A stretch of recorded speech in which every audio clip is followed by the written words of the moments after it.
All right, we are live here at Fish North Georgia. Welcome to the Live Well, everybody.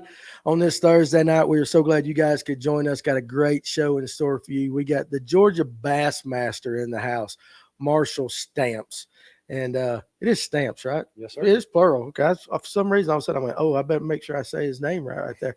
So anyway, got a great show. We're going to talk all things bass fishing, of course, and we'll probably delve into social media and whatever other things you guys want to get into tonight. So let's go ahead. Let's take care of our business, and then we can get into all the rest of the stuff right there. So I want to thank our sponsors, Sonar Pros, official sonar installer of the Live Well, 770-530-4505.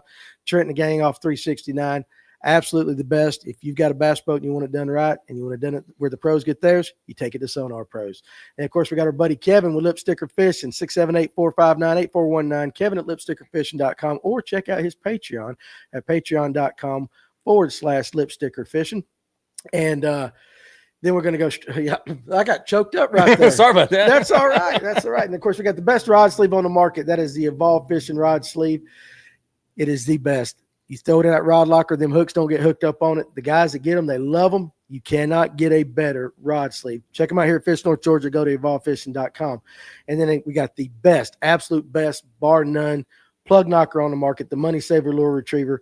I tell you what, guys, for all the money we spend on these expensive lures, you want to have the best right there. It's designed properly. It will get your lure back. So that's the Money Saver Lure Retriever. Just got a brand new supply here at Fish North Georgia. Come check them out. And if you're on Lake Allatoona, you want to always, if you're going to book a guide trip, you always want to start off with Bill Payne's Guide Service, 706-280-2305. The legend. Lake Allatoona, if you want to do a seasonal smallmouth trip, you can do that. He also does sonar trips as well. So get it done right, get it done with the legend. That's Bill Payne. And, of course, you're on Lake Lanier. We got our buddy Brooks Anderson Fishing. Hey, check out his YouTube channel, Brooks Anderson Fishing, or go to brooksandersonfishing.com. Spot a bass on Lake Lanier. Where, when, why. And if you got a young angler, he is absolutely perfect for the younger angler trying to get them going in their journey on fishing. And, of course, we got our buddies at Fishers of Hope. Now, their mission is to glorify God, be servants of his word, to bring those in need to peace and hope that only he can bring. They got their banquet coming up April 11th up in Blairsville. I'm going to be up there speaking and joining them for that. They throw tournaments to help people in need. Tony Watkins and the crew right there, absolutely fantastic. These are the kind of people you want to be associated with. Check them out at Fishers of Hope Ministry at gmail.com if you want to talk to them, or go to their Facebook page, Fishers of Hope. And, of course, behind me, all the way on the big screen right there. That's okay, Tony. Oh, I'm giving a thumbs up. I got to quit that already. So Turner Tire, if you're in the market for tires and alignment in the Jasper, Georgia area, check out Turner Tire, 706-253-3339. Great local company. It's where I get my tires and everything done. So absolutely, these are the companies you want to be a part of. So let's check our Yardy 81's a new member. Hey, appreciate you joining us tonight. We'll go ahead and jump right in on the question. You want to just jump in on some questions real quick before we get going? Yeah. He wants to know, any tips for fishing Lake Weiss Saturday? Haven't been there in 7 years. Thanks. You fish Weiss any? I fished it in November. I haven't fished it in about 4 or 5 months, but they should be up in the shallows, man. Should be. I mean, as much stumps in the shallows of that lake as I would think, they got to be moving shallow. What about you, Kevin? You ever fished it? Nope, never have. Never have? I'm afraid of them stumps. Me and my boat don't like it. Yeah, that's right. Cranking and yanking. So anyway, Yardy, hey, listen, I would say, honestly, anything that you can do shallow right now ought to be real good. And if Ron Swinford right there in the comment section, Ron, could you help out our member, Yardy 81 right there?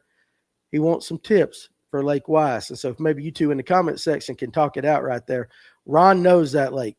See, there you go, right? He said you need to fish shallow around boat docks right there. So Ron knows it. So anyway, Jonah, good evening. Alex, what's up, buddy? T-Toms, Aaron Parker, cranking and yanking, of course. Eddie Hudson and Ron is in the house tonight. So you guys, questions and comments, you know how this show works. Bring them on. But we're gonna talk a little bit about the Georgia Bassmaster right here. Now, if you guys are on social media, you should know this guy. So just for those that don't know you, just kind of give them a brief introduction on who Marshall Stamps is, who's the Georgia Bassmaster is. Yeah, so I'm a 4th generation angler. Been fishing my whole life. Started out fishing with my dad. Got pictures of me in diapers. Yeah. On the riverbank. So been hitting it hard. I'm primarily a bass angler, but I'll fish for anything that bites. Started my YouTube channel about 4.5, 5 years ago. Yeah. I started around the same time you guys started, I believe. Yeah. Because I remember we both started around the same time. That's right. I was telling Tony on the way over here, it kind of started, I wasn't striving to be a YouTube angler or any type of influencer.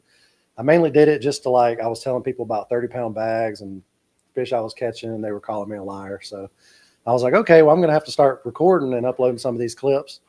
So I originally just started off posting video clips. They started gaining traction. Figured I'd take this thing a little more seriously. So I like to really give people advice and show people how to catch fish and just becoming a better angler. That's what I like to do. Yeah, that's what it's all about. And YouTube's the way to do it now. Social media and all that. Right. It's the new wave. Doc Holliday. That's pretty interesting. Brooks and Kaz are each just over 2 pounds under the cut line after day one in Arkansas. That's pretty good. So they're right there. I got to meet Kaz Saturday for the first time. You ain't never met Kaz? I never met him, but he knew who I was. So I thought that was pretty cool. He was like, yeah, I know who you are. I was like, well, nice to meet you. So we got him a bottle of the Speed Shine, got him hooked up. So He's a good kid. He can make a friend anywhere. Kaz? Yeah. When he talks, He's cute too. He's a cute young man out there. Prohibition fishing. Hello, folks. Well, how are you there, Prohibition Fishing? Appreciate you joining us tonight. Crankin' and Yankin says Marshall Stamps sounds like a good country singer named kind of like Conway Twitty. We had a conversation about Conway Twitty the other night. He's a dirty old man. I know he's dead now, but Conway Twitty was a dirty old man. But anyway, and I put the camera back on. So this is like 2 episodes in a row. We got guys with beautiful hair. So Marshall's got the hair. Daniel had it the other night. Of course, you ain't got the whatever in the side of yours like that. But it's still interesting. Now, you fish, would you say you're primarily kayak, electric only, or what? How would you describe yourself? About half and half. Yeah. I really stick to like rivers and kayak fishing in the summer when the dog days are out and it's really hot, hard to catch fish. In the wintertime, I primarily more like to fish out of a boat. Yeah. Just a lot of reasons, out of safety reasons. You know, a lot of people They fall. unfortunately fall in and Yeah. you end up having bad situations in a kayak, and being in a boat's a little safer, but I'd say about 50-50. Yeah. Okay. Well, so, the fine fellas at Westbrook gave me a kayak, and it's sat here forever because it was cold. I'm not getting in a kayak for the first time, really, and it being cold. So It's almost time for you guys to see my fat butt in a kayak. Speaking of which, I got an announcement today. According to one of my fellow Facebook group page members, I just want to announce to you guys that I'm about 8 months pregnant, according to him right now. He told me I look like I was 8 months pregnant. congratulations, Danny. He's close. And I don't know who the father is. I'm just a nasty old Taco Bell. Taco Bell's the father. Bud Light, not Bud Light, but I said Bud Light. Oh, Lord. Oh, Lord. That tells a Bush whole nother Light's what I story. meant to say right there. Tells So a whole nother story. what are Danny. you looking at, Kevin? I'm going to slide over a little bit. Well, now you're going to be a pawpaw. Huh? You're going to be a pawpaw. Fell from the bank the other night. Hey, listen, you can fall and bust your butt anywhere. Yep. And listen, cold is cold. It don't matter whether you're doing it off a bank, kayak, or whatever. But it is interesting. Yeah, you mentioned that. It was about the same time we kind of got started and all that. And it's like watching your channel grow and you're big on TikTok and everything like that. Over the last 4 years, what have you learned? What's been the best lesson? Because a lot of guys, I see it every day. They got a new TikTok channel or they got a new YouTube channel. And you have guys that can make that jump and get the subscribers. And then you got those guys that just seem to be stuck. Right. Maybe just somebody watching, some advice, if they want to start a YouTube channel or something. Well, I know you've probably heard it before. The number one biggest thing is consistency. I've made it a point on my channel to upload 1 video on YouTube a week, every single week. And I have done that for 5 years. Sometimes you get 2 or 3 out in a week, but just make a commitment. Say, I'm going to upload every Wednesday or every Friday. Stick to it. If you miss it and you're a couple days late, don't stop. I've seen so many channels and people that I thought were really good on the camera and were really entertaining, and then they just quit because those first 1,000 subscribers are tough. Yes, they are. Absolutely. Yes, It's they hard. are. Part. I mean, YouTube, TikTok, whatever. The first 1,000's terrible. Just keep grinding at it. Find a niche that fits you. Find what videos people like to watch on your channel. And obviously just replicate that and listen to your viewers and continue doing that. Yeah. One good thing that we actually took some classes, kind of online classes about social media. You can do a thing called, you ever heard of drafting? Yeah. Like in NASCAR, drafting, you can do the same thing when you're starting a YouTube channel. You let that one guy kind of clear the air and you can come up behind him. You don't copy exactly what they do. You find your niche and all that. But lots of times if somebody's blazed a trail ahead of you, you can kind of at least have a little bit easier start. But you're right, that first 1,000, It's tough. dude, it's like watching paint dry. Just every day you're checking and you're checking and all that. But your channel, you mentioned you like to teach people how to fish. Right. So what do you kind of concentrate on, or does it just change throughout the year? I mean, it changes throughout the year. One of my favorite things to do is like I do the bass slam. So I like to go after different species, and Mhm. I like to inform people and show people the different species and like where they live and like things like that. But Yeah, you just kind of let it roll. I kind of just let it roll. I wouldn't say I'm kind of a jack of all trades in some sense. Yeah, yeah. But you know, the thing that I feel like I fit in so well is not everybody can afford a $80,000 boat. Amen. So I have a pretty, I wouldn't say cheap, a very inexpensive boat that I built with the help of my friends at Tiny Boat Nation. So built my own boat. I fish out of kayaks. I started off in a $200 Walmart kayak that resonated with a lot of people because, hey, they have $200 for a kayak. They didn't have 40 grand for a boat. That's right. So I get a lot of views from, you know, younger kids, teenagers, young adults that don't have a lot of money. Right. And they're just looking on how they can get out on the water and what type of baits and techniques they can use. Yeah, no, that's the way to do it. I think the biggest thing for anybody that wants to have a YouTube channel, any social media presence, you got to make a connection with your viewers. Right. Whoever's going to follow you, if you can connect with them, you'll have a follower forever, and it will Yep. grow. Cranking and Yanking says he's had a channel for about 3 years and he has not hit 1K yet. It's a grind. Just keep at it. Yep. Keep at it. But I do think what you said is consistency.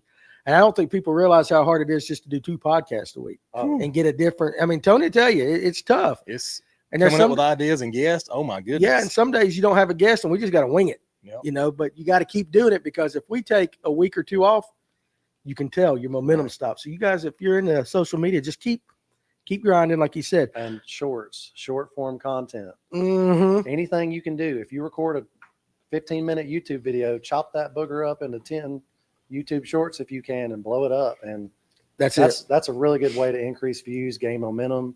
You can also go on shorts. You can relate to your long form video that they can click on it. So that's a really good way to like. You got to a lot of work that views. game. Yeah, you You got got to work that game for Be sure. on every platform as well. Yeah. Every single platform. Post them all. Something else I've noticed is look at your analytics. I used to not pay attention to that, but your analytics will tell you a lot Yes, about it when your does. viewers are watching your stuff. Yes, it does. And you can play that game. Gitson wants to know, what do you record with when you're out on the water? Well, I started off with just my iPhone Mm-hmm. and a cheap off-brand GoPro off Amazon. I think it was called like I can't even remember what type of action cam. It was $40.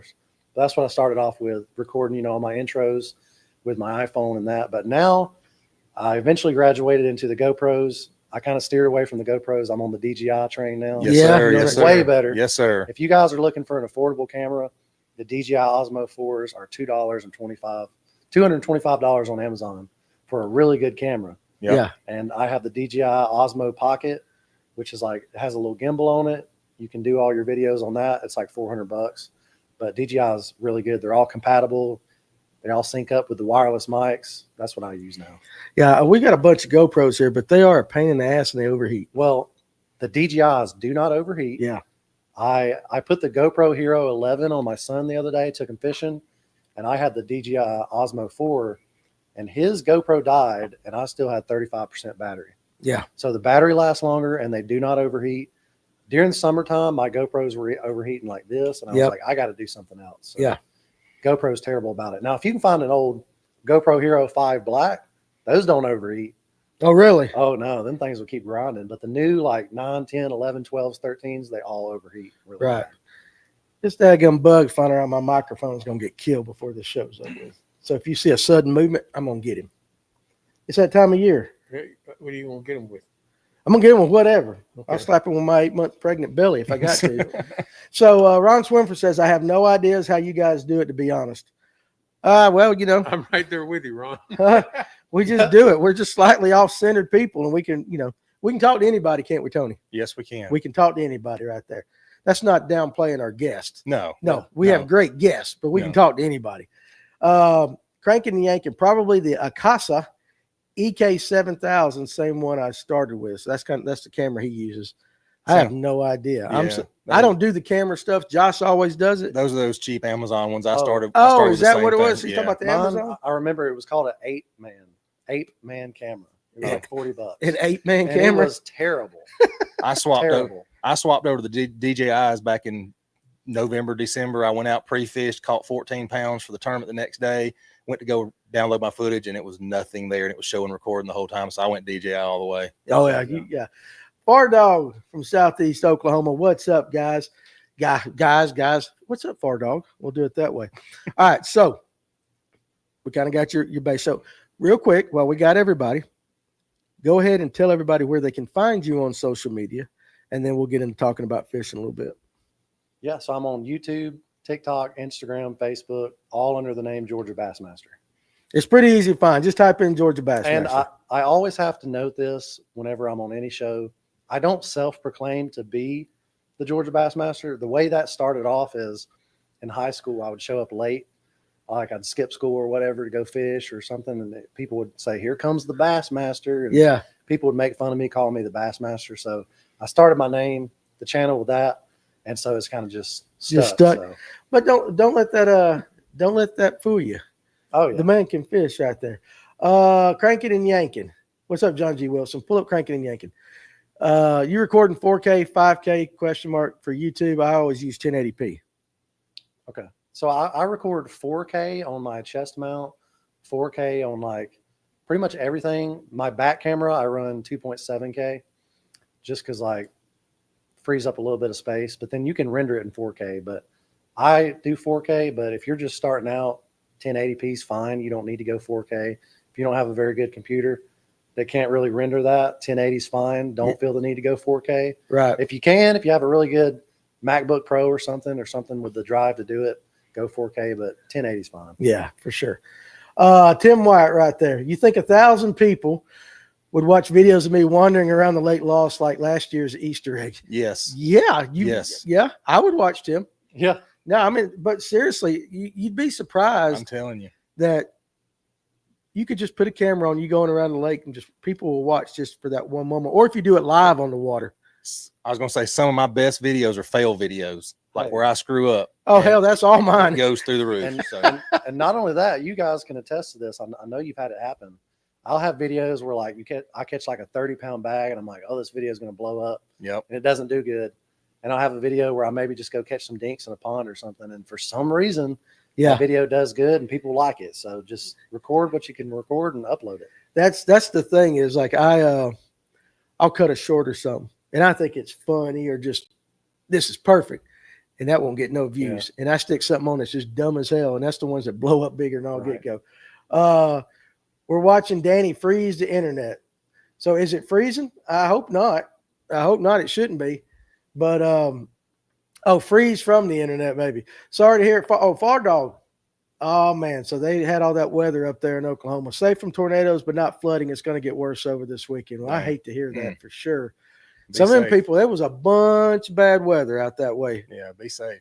Bunch of it. So prohibition fishing finally made it over 1,000. It's funny. Everybody wants to start a YouTube channel. Everybody. The problem with it is, and you got to figure this out, is you're competing against so many people wanting to do the same thing. So you got to, if nothing else, you've got to make it where, like you said, a niche, or you got to carve your own little thing to separate yourselves from everybody else. So it's tough. All right, let's talk fishing. And don't say nothing that's going to help Tim White because I fish against him on Saturday over here later. But anyway, all right. So you've been on the water here lately. What? And it's mostly, I would say, you're mostly South Georgia or Middle Georgia. I'm directly west of Atlanta, so I mean I'm right on the I-20 line. You're on I-20, so you're far enough north. You're far enough north. What are you seeing on the water right now? What's going on? Because you just posted a video. You had a pretty big sack. Oh yeah. Well, I mean, I haven't seen but like 3 beds, so they're not really fully on where I'm at yet. Some of the males have moved up. They're not really full spawn, so they're still hitting moving baits pretty darn good in my area. Yeah. So burning a spinnerbait, chatterbait, a big glide, a swim bait's working good. Now here in a couple of weeks, going to have to slow it down, start fishing a crawl or a jig, but we're not at that point yet. So would you think that him being down there, I mean, we ain't talking, but we're not talking 100 miles. It's not even that far, but it does seem like it's a difference. Do you think that's going to start happening like earlier where he's at than opposed up here? Uh, About a couple weeks. yeah, I would say a couple. I would say Like a you're a little. couple weeks ahead of us. Yeah, just maybe 1 or 2, not much. You got to think too the type of water we're fishing. Now, a big difference, like, is just different lakes. I have one lake where the water temperature has been 61, but it's like a 60-foot deep reservoir. And I have a lake Tony and I fish. It's been like 68, pushing 70 degrees. Yep. But majority of the lake is 3 foot. So knowing if you guys are further up north, go ahead and start fishing those really shallow lakes, because that shallower water is going to heat up a lot faster than these deep reservoirs. So those lakes may be further into the spawn than a really deep lake, which is a good thing to know, because you can hit that spawn in those shallow lakes, and then a couple weeks later you can go hit those deep lakes and hit that spawn again. Yeah, for sure. What's up, David Weaver? Pull up Far Dog's comment. Shaden, which is his son, is heading from Lake Eufaula, Oklahoma, driving to Pickwick overnight, along with 175 other college teams from all over America. Wow. Yeah, his son's really good. We got to Yeah. get him on the show. Yeah, we need to get them for sure. They won the JUCO national championship. That's worth it. Get them on the show right there. Yeah. I mean, There's some we ain't gonna do. Yeah, I mean, I'm never gonna do it. Yeah. Kevin, what decade did you go to college in? What? What Year? Wake up, Grandpa. No, I'm just kidding. No, I was just teasing. Did you go to college? Or did you go to work right after college? I went to junior college and graduated, and then went to work. What? Okay, when was that? When did you graduate? 72. So the year I was born, you graduated from junior college. Yes. Wow. I'm Well, that old. I'm telling you. I know. And he's a trooper tonight. He's here. He's got some sore teeth. He had some teeth work done. So he is a trooper for being here. And he's got a Yeah. question. Take care for of you your guys. teeth. You don't want implants. Yeah, take care of. He told me what was going on, and that's right there. I hope not to do that, but you're gonna be pretty though. I am. Yeah, I still think I'm you should already get pretty. the What are you grill talking though. You should get the gold I grill. want the gold grill. Could you see Kevin coming in Come here one on. night and just smiling Yeah. and just diamond crusted teeth or something like that? Okay, so you mentioned fish are up shallow. Let's talk about the shallow bite. Yeah. You mentioned spinner baits, chatter baits, glide baits. What would be your first bet? What's coming out of your rod locker first? What do you like to do the most? Look, I'm going to go ahead and say it on the podcast right here. Yeah. Spinnerbait's better than a chatterbait any day of the week. Ooh. Any day of the week. I'm right with I'll you. outfish anybody with a double I'm with you. double willow leaf spinnerbait. I'm telling you. That's old I know school. it's controversial, but look, everybody and their mama and their granddaddy's throwing a chatterbait. Everybody. Yes, they are. And sometimes these fish haven't seen a spinnerbait in That's a while. true. That's very And true. just throwing something a little bit different. Chatterbait is so popular nowadays. Yeah. And on a good sunny day with that blade flash, you can't beat it. Yeah, we've had that conversation so many times, and it's funny to see one guy, I throw the chatterbait, and another guy, I throw the spinnerbait. You throw a chatterbait. Well, I mean, I and so throw does them Alex. both. Alex throws a chatterbait. I throw them both. Yeah. I like chatterbaits on a little more overcast, muddier. Now, Yeah. a bright, sunny day with a little bit of chop on the water. I'm telling you, a spinnerbait's superior. Well, what kind of spinnerbait you like to throw? Well, I'm sponsored by Strike King, so I throw the KVDs. the There you Strike go. Kings, double Yeah. Colorado blades, double willow leaves. If it's a bluegill pond, I like the double Colorado. Looks a little bit more bluegill shaped. If it's a lot more shad in there, I throw the double willow leaf. You don't throw the Terminator? He can't find it. That's his. That's Yeah. his. Like if he finds a Terminator on eBay, he's That was buying it. Straight King made him though. Yeah. I love Terminator baits. Yeah. Them were good. Yeah, that is his. That's his spinnerbait right there. They're $40 a piece now. On They eBay. are now. Yeah. Think of how much money you reckon you've gone through. Like, let's just say they're $40 now. All the spinnerbait, all the Terminator spinnerbaits you've used. Well, I've got over 100, so you can figure it out. Just right now, you've got 100. Gosh, man loves his Terminators. That's the titanium, right? Right. Got to have the titanium right there. Far Dogs, the Bassmaster College Tournament at Eufaula was won on a wacky worm, as it should have been. A spinnerbait and a square bill. That team had a 10-pound sack and a 10-pounder in their sack. Wow. Probably caught 10-pounder on the wacky worm. You know, yeah. Aaron Parker. Interesting comment. For largemouth, the spinnerbait seems to fit the bill, but with spots, chatterbaits. Now, you fit Weedawee. Yeah. Weedawee's got spots in it. Yeah. But the lakes y'all fish normally, like what you fish, would you say it's more largemouth than it is spots?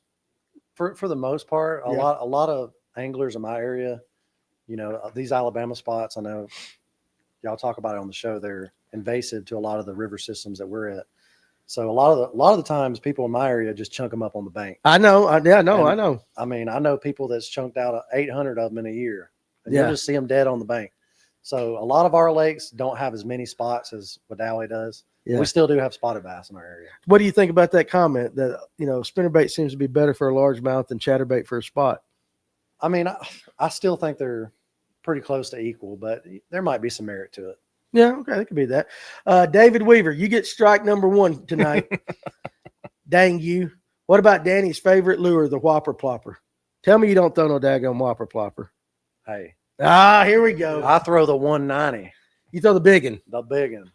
I like that slow bloop, bloop, bloop monsters. It's always like a 6 or 7 pounder that eats those things. Yeah, but how often do you catch a fish on a 190? Do you catch, seriously, like, a lot. really? Yeah. Wouldn't be much different from a guy. The 130 or the 190 are really good. Really good. So you like to go bigger? Yeah. Okay, Bigger's hey, better. bigger's better. Well, I guess I'm out. Well, you are 8 months pregnant. I am 8 months pregnant. Don't count Hey, listen, yourself out. I'm on bed rest by the doctor anyway, in case my wife's watching, which she probably is. Did you She see her? got you the other She got me night. the other night. We brought up Dolly Parton. Hey, my wife was standing in the room. She's like, "Don't you dare answer a question like that on the show." Listen, Dolly Parton's different. I think my wife might even understand that. Ron Swearenford, Strike King used to make a titanium spinnerbait too. I had one. It was amazing until it finally broke. What you're saying, that's the Terminator. Yeah, they will They- break. But that was the Terminator. They didn't Yep. make another model, Yep. right? Ron, I'll give you a couple. There you go. Because he's my age. All right, so Aaron Parker, he's on the Coosa. So he's fishing dirtier water too, Yeah. being on the Coosa like that. And that might make sense because they, Grass, yeah. well, here's the thing, is like I grew up with a spinnerbait. Hell, chatterbait wasn't around, of course, like that.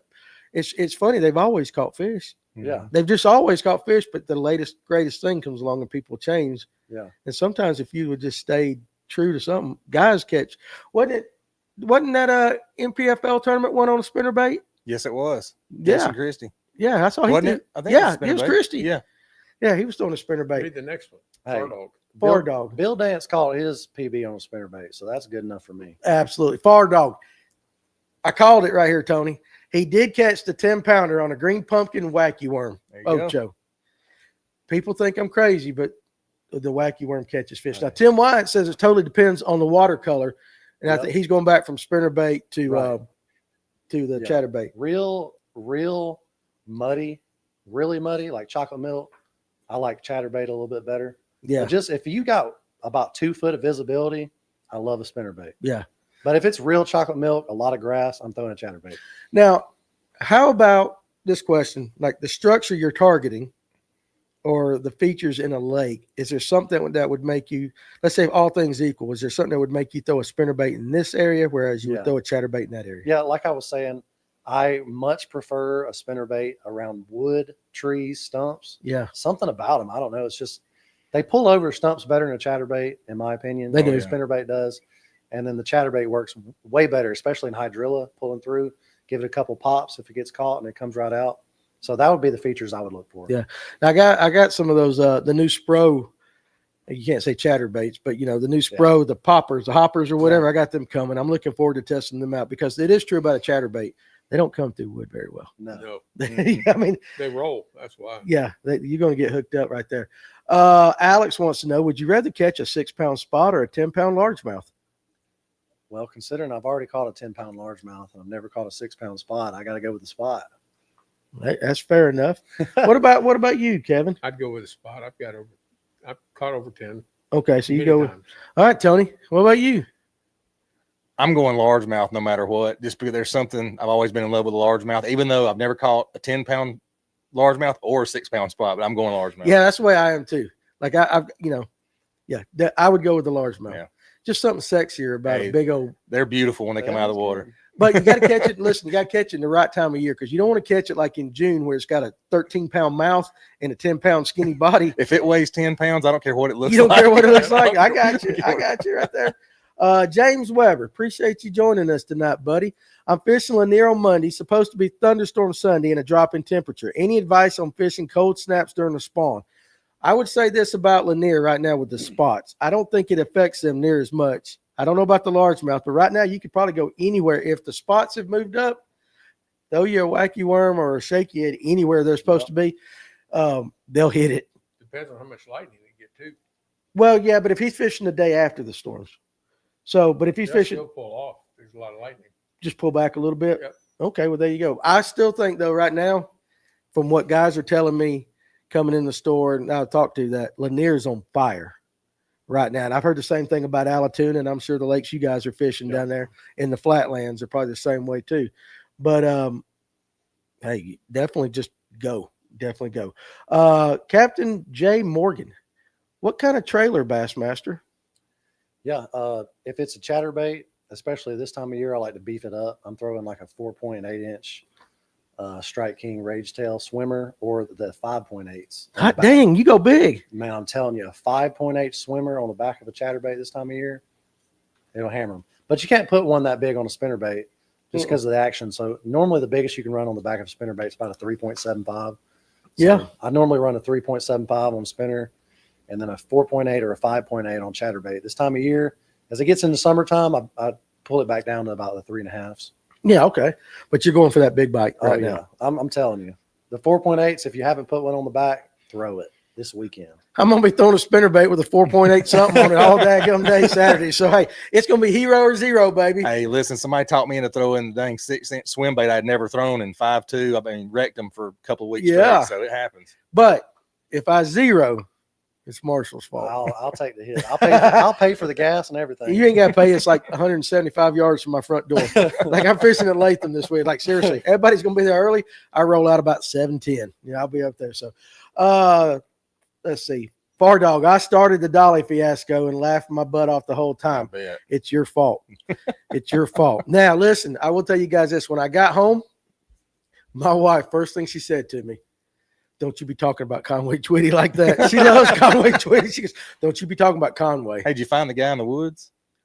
He was a neighbor. He lost his dog. Yeah. Gotcha. Yeah. I didn't find the guy in the woods, but that's why he was back there. The neighbor lost his dog. So he's lucky too, because my wife was sitting there when I got home. All the lights were on outside and her pistol was laying beside her in the bed. I'm like, baby, it's just a neighbor. But that's what it is. Tim Wyatt. Well, pull up Doc Holiday right above him. Let's see. I caught a 10-pound bass on a Zoom trick worm rigged wacky. Keep fishing it, Danny. That's right, baby. I need to get it. You know how Ryan had the Horny Toad King? That's what he called him. So I need to give me a t-shirt, the Wacky Worm King right there, which I know I'm not, but it'd be cool anyway. Tim Wyatt, only trailer needed on a spinnerbait is another hook. Now that was where that's where I was going to go. Because Ryan, when he was on the show and all that, religiously will not throw a spinnerbait without a trailer hook. So do you use it? And that is with the trailer on it as well. But do you use a trailer hook in any of that or a stinger? I'll use a stinger hook if I'm fishing at night. Yeah. Night fishing, spinnerbait or something, but generally no, not at all. Okay. All right. You don't either, do you? I don't either. Never have. Really? I do it now. I hook up on virtually every single one of them. They don't come off. So, yeah. I mean, I don't know. Just make sure your hook sharp. Constantly check it. Because that spinnerbait's bumping into everything. Yeah, that makes sense. Now, I want to ask you this, though. With such a big swim bait on the back of your spinnerbait, do you have a problem with hookups? Do you miss a lot of fish, or they just engulf it? No, generally this time of year, especially pre-spawn, moving into spawn, those fish are super aggressive. And when they see a big old steak dinner coming by, they're trying to swallow the thing. I mean, I hook them in the back of the mouth. Really? They're just engulfing the whole thing. They engulf it. Tony, I'm going to be throwing spinnerbait this weekend. Hey, give it a shot. I told y'all that's one thing I've got to pick up this year. I'm not a spinnerbait guy. That's right. Marshall, do you use a buzz bait? And if so, what color? Yeah, I'm primarily just white, but I do love a buzz bait. I do like buzz bait a little more than a whopper plopper. Thank God. Amen. I do, especially around wood. I do a lot of river fishing, throwing over rocks and stuff. Buzz bait is far superior. You can skip it under docks. You can't do none of that with a whopper plopper, but no, you can't. Hell, I can't daggum. I can't skip anything. So there you go. You don't ever throw black. You just stick with white. I do, but something about the white ones, man. It just seems when we do talk buzz baits on here, it's one or two colors. It's black or white. I mean, but you have some guys that won't fish nothing but black. Yeah, they look, and to me, it's also a lot more the river guys like to fish black. Yeah. But I see fish being caught on white all the time. It's kind of like, why fix it? If it ain't broke. But Marshall, do you care about blade color for a buzz bait? spinnerbait, chatterbait, anything like that? I do like the white blades on the spinnerbait. I really like gold blades on the chatterbaits. Those are really good, especially if you got some gold shiners or something like that run in your lakes. But generally, I'm a big silver guy. But silver or white, you can't go wrong with. Yeah, that makes sense. John G. Wilson. First of all, I want to say congratulations to you, dog. I won my Juliet tournament on a spinnerbait and got big bass at Blatt's tournament Sunday on a spinnerbait too. Yeah, he's been on fire lately. He is on fire. You know why? Because he watches this show. That's right. That's right. We got good voodoo rubbing off on him, I guess, or something like that. He's also saying watch out for the snakes too. He photographed a pretty good size snake the other day. I was talking to a fellow about snakes too. For those that fish Latham, the waterfall back in the day, you can't get up to it, but used to you could pull your boat right up to it. They had them little red banded snakes on them. You'd see like 20 of them jokers just laying up in the sun, and then you wouldn't be paying attention. Or you could be fishing with Kevin at night. They climb in a boat with you. Gosh, dog, yeah. No, I didn't like that. I did not like that. I thought it was a strap. He don't have no lights. We're fishing night terminal tuna, and I'm like, Kevin, it was a snake. Hey, don't tell how long that little booger been with us. I'm just glad you saw it before it got in good. Oh, I know. Could you imagine the scream I'd have let out? That thing went up my There's leg. been two guys going jumping out. The boat floating, me and you swimming for the shore. I ain't staying in no boat with no snake. Me neither. Far Dog says, watching Kaz Anderson's video of his tournament on Lanier, boys, I want to become your neighbor. Huge spot. Oh, Lake yeah. Lanier is a different beast. Yep. You basically got Lake Lanier, and then you got that lake over in California. They're just built different. Yeah, there is. When you have 21 pounds of spots and you get 5th place on Lanier, y'all have one hell of a lake. Yeah. That's about every tournament now on Lanier. Yep. But you got to figure out how to catch those. Jim Wright. That's my tournament partner this last year. Oh, Jim is? Yep, Okay. Do yep. you use a wacky rig, free fall, or weighted? Let's see what he says. Primarily weighted. Oh, I know that's not popular. Now, Oh, in a little pond or a shallow lake, I'll throw a weightless wacky worm or something. But I like throwing a weighted. I'm telling you, I've caught a 10 on it. My dad's caught a 10 on it. Yeah. It works. I like it weightless, but I'm that idiot that'll sit out there on Lake Lanier over a 40-foot brush pile, and I'll throw a weightless and just let it sit there. Oh, I ain't got the patience. No. Oh, I can. I just let that thing just No. sing and dance as it goes on down. But most of the time, if I'm honest, if they're on it, they come up and get it anyway. Yeah. It never makes it all the way down there. So Tim White says, I bet you don't. I don't know if he's talking about me throwing a spinnerbait all day because he knows I probably throw a wacky worm too. But Yeah, he's probably talking about that. he's probably talking about that. But I'm going to try it. Hell, I don't know if I got a rod big enough to throw a spinnerbait with a 5'8" swimmer. What's your setup on that, out of curiosity? 7'3" or 7'6", medium heavy, extra fast. Just don't go nothing fancy. No, nothing crazy. Okay, there you go. How come we don't fish electric only tournament? Sounds like a good time. You know, I've thought about it, wanted to do it. My wife is a night shift nurse, so she works 3 on. Oh, yeah, my And, daughter's a nurse. Yeah, I know how that goes. So a lot of the times on Saturdays, I can't go fishing. So Yeah. a lot of times I have to plan my fishing trips around going on a Friday evening or a Sunday or some day after I get off work. So I just can't commit to a Saturday, every Saturday tournament. We only fish once a month. Or that. Yeah, I mean, We'll get you out to that- change your schedule. yeah, if it was that easy. I know, because my daughter's a nurse. They make that thing months in Yeah. advance. She tells me, like, hey, if we're going to go on vacation in June, here's my dates I got off. And I'm Yes. We've been like, they've trying. already got it scheduled. We've been trying to get him on the show for what, a month Yeah, and a half, no, just we- been working I've on been- schedules. 2 I'm months. trying to get on the show for like a year. Well, yeah. man, but a solid month it took me to just get on the show. Yeah. But I understand that. And then because my daughter's a nurse that works at night too. So that's that 3 on. And then Well, sometimes it's crazy. It's 12-hour shifts. Yes. And then they got to sleep all day, and I got to take kids to school and pick them up and drop them off. And Yeah. if she's sleeping on a Saturday, I can't go fishing and just leave the kids at home. You know, I got a 4-year-old. Yeah. He can't be unsupervised. I understand that completely. Far Dog wants to know, does the guest, you can just call him Bassmaster, Far Dog. Just like the other night, they started calling him Daniel Mullet Mullet. in the comment. They wouldn't say Daniel. They go, does Mullet do this? He'll answer to that. He does answer to that Yes. too. He's a great guest.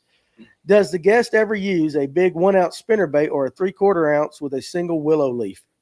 I do throw a big 1-ounce spinnerbait, especially in the summer when fish are a little bit deeper. I like to throw it out, slow roll it. My dad's favorite thing to use is a single Colorado blade 1-ounce spinnerbait. Just a Really? monster. That's his favorite thing to use. I prefer the double willow leaf or the double Colorado just for a little more thump. but he swears he'll go buy his own, hammered Colorado blades aftermarket and put them on his spinnerbaits and just put monsters on it. Just the bigger, the better. You know who his dad sounds like? Is old Tim Hancock. That's been on the show before. That throws those big, heavy 2-ounce spinnerbaits or whatever. Yeah. Right. He catches some monster fish. Yeah. But oftentimes it's deep. Yeah. He will slow roll it, Alex says, my man, single Colorado for the win. Yep. Alex, you're a chatterbait guy, I thought. I thought Alex was a chatterbait He's guy. a brigade blade. Brigade blade. I'll throw it out there. I'll throw it out there for him.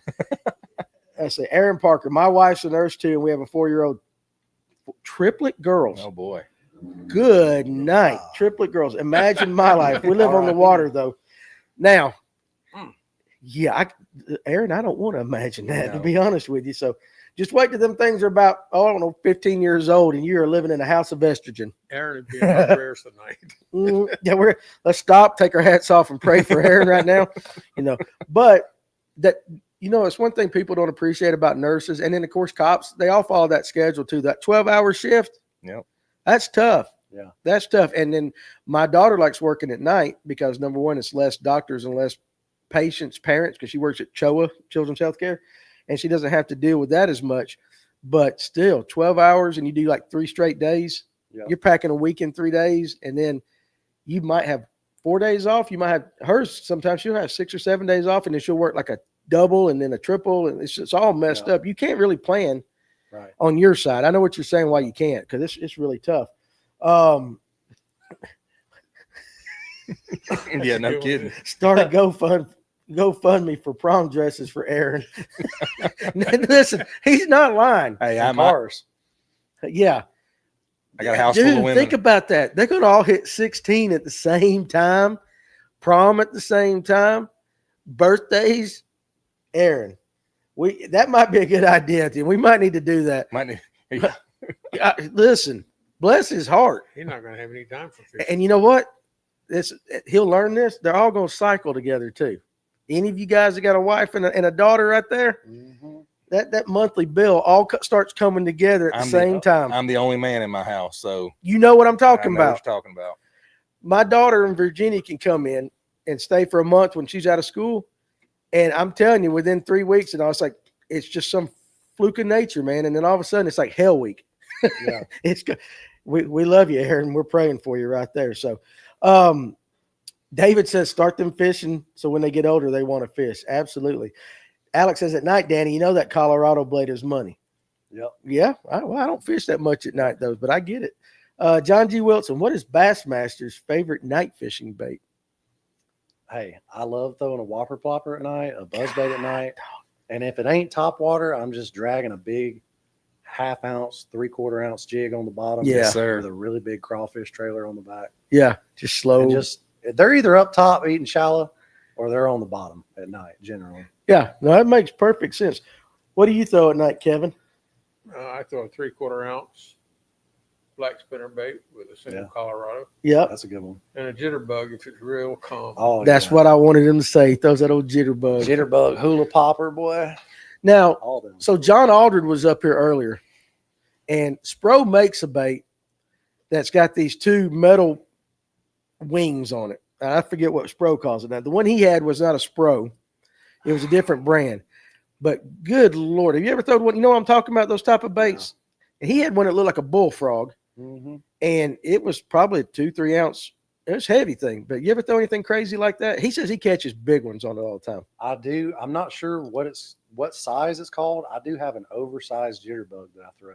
Oh, you thought the one made for muskie? It's an all black one, and the thing's like 6 inches long. He's got that muskie version. Oh man, that thing catches some big bass. Yeah, but you know what? A lot of people throw it at night. I always got the bullfrog colored and stuff on farm ponds and stuff. I threw it during the day. I'd get hit on it, but I didn't throw the black. So they get 1 nice car or 3 shitty ones, says Aaron Parker. Well, listen, you might want to buy the one, or you're going to spend the rest of your time fixing the others. Say, Yeah. Bass Man. Any tips to target big spotted bass on the Coosa chain? Now, does the Coosa chain really have big spotted bass? Is it all relative? What are we talking about? they get some size to them, and I fish it, but it's not my forte. Any of you guys in the comment section that can help Bassman out right there. Tim fishes over there at Brushy and all that, but he might, if he were here, he might be able to help. But I don't. Do you fish the Coosa chain any? I don't necessarily fish the lakes. I fish a lot of the rivers, Okay, well, like what? tributaries. Mm-hmm. I love throwing buzz baits up in the tributary creeks. I've caught big, like pushing 4 bigger than that spotted bass in some of these smaller creeks and rivers. Yeah, And they love a black or a white buzz bait. They love them. see, that's the thing with river guys. When we were talking about the black buzz bait, so a lot of them guys get on these rivers and they'll burn that, and they'll even throw that whopper plopper and stuff. But buzz baits, top water, that's got that commotion on the river, Yeah. seems to be just what absolutely yeah. they'll kill. So that might be that. I just have never fished that much of the lakes or anything. I talked to a guy yesterday. He fished Logan Martin, just fun fishing yesterday with his wife, and he went up the river to one of the tributaries and was hitting them right there at the mouth. But he was dragging a worm. He's a bank beater. He's dragging a worm, and I think he said maybe a spinnerbait or something. But Yeah, he said he caught some decent ones. you know, it's always funny is if you're in a boat, you're throwing to the bank. If you're on the bank, you're throwing as far out as you can. Mhm. Yeah. Far dog. All right. Have any of you guys fished the Z-Man Willow Vibe? The 3/8 ounce has been my secret this year with a Zoom fluke on it. Well, hell, it ain't no secret no more. That's been my secret, but I'm gonna throw it out there on the interwebs right there. There you go. You ever fished that? Not very much. My dad loves it on the river. What's your brand of chatterbait if you throw it? What do you like throwing? I mean, I'm sure it's a Strike King or something. Or Strike King, Thunder Cricket, the Pro Elite, the tungsten one. yeah, That one works really good. It's got a little swivel on the head to where your blade can move up or down a little bit more freely. okay, But that one's really good. okay. Kevin, what do you throw? Jackhammer. You're a jackhammer, Tony? I throw the jackhammer, but I got on the strutter, the Brazalo's custom lure strutter. It's a good one. Put that camera on you and say that again so we can give our friend Brazalo some love. I did. So when I hosted the other day, I broke his out and showed him. I like the Brazalo's custom lure strutter. It's as close to direct connect as you can get legally. So it's got a bar. Well, I think didn't Z-Man just lose their patent? They may have, but he was making them before they lost that patent. I think that patent just ended. I might be wrong on that. Well, you know, back in the day, it doesn't say it on the back anymore, but when you first started buying Thunder Crickets, at the very bottom, it said Z-Man on the bottom. So I'm just saying, Thunder Cricket and a jackhammer is literally the same thing. Yep. I mean, there's no difference. Yeah. What's the price of one of Thunder Crickets? Well, the Thunder Cricket, the standard ones are $8.99. Like the little bit better versions, $13.99. The Elite Pros or the tungsten ones like $17.99, about the same as a jackhammer. About the same as a jackhammer right there. So that makes sense. Let's see. Jim Wright. Okay, so Bassman was talking about Weiss, though.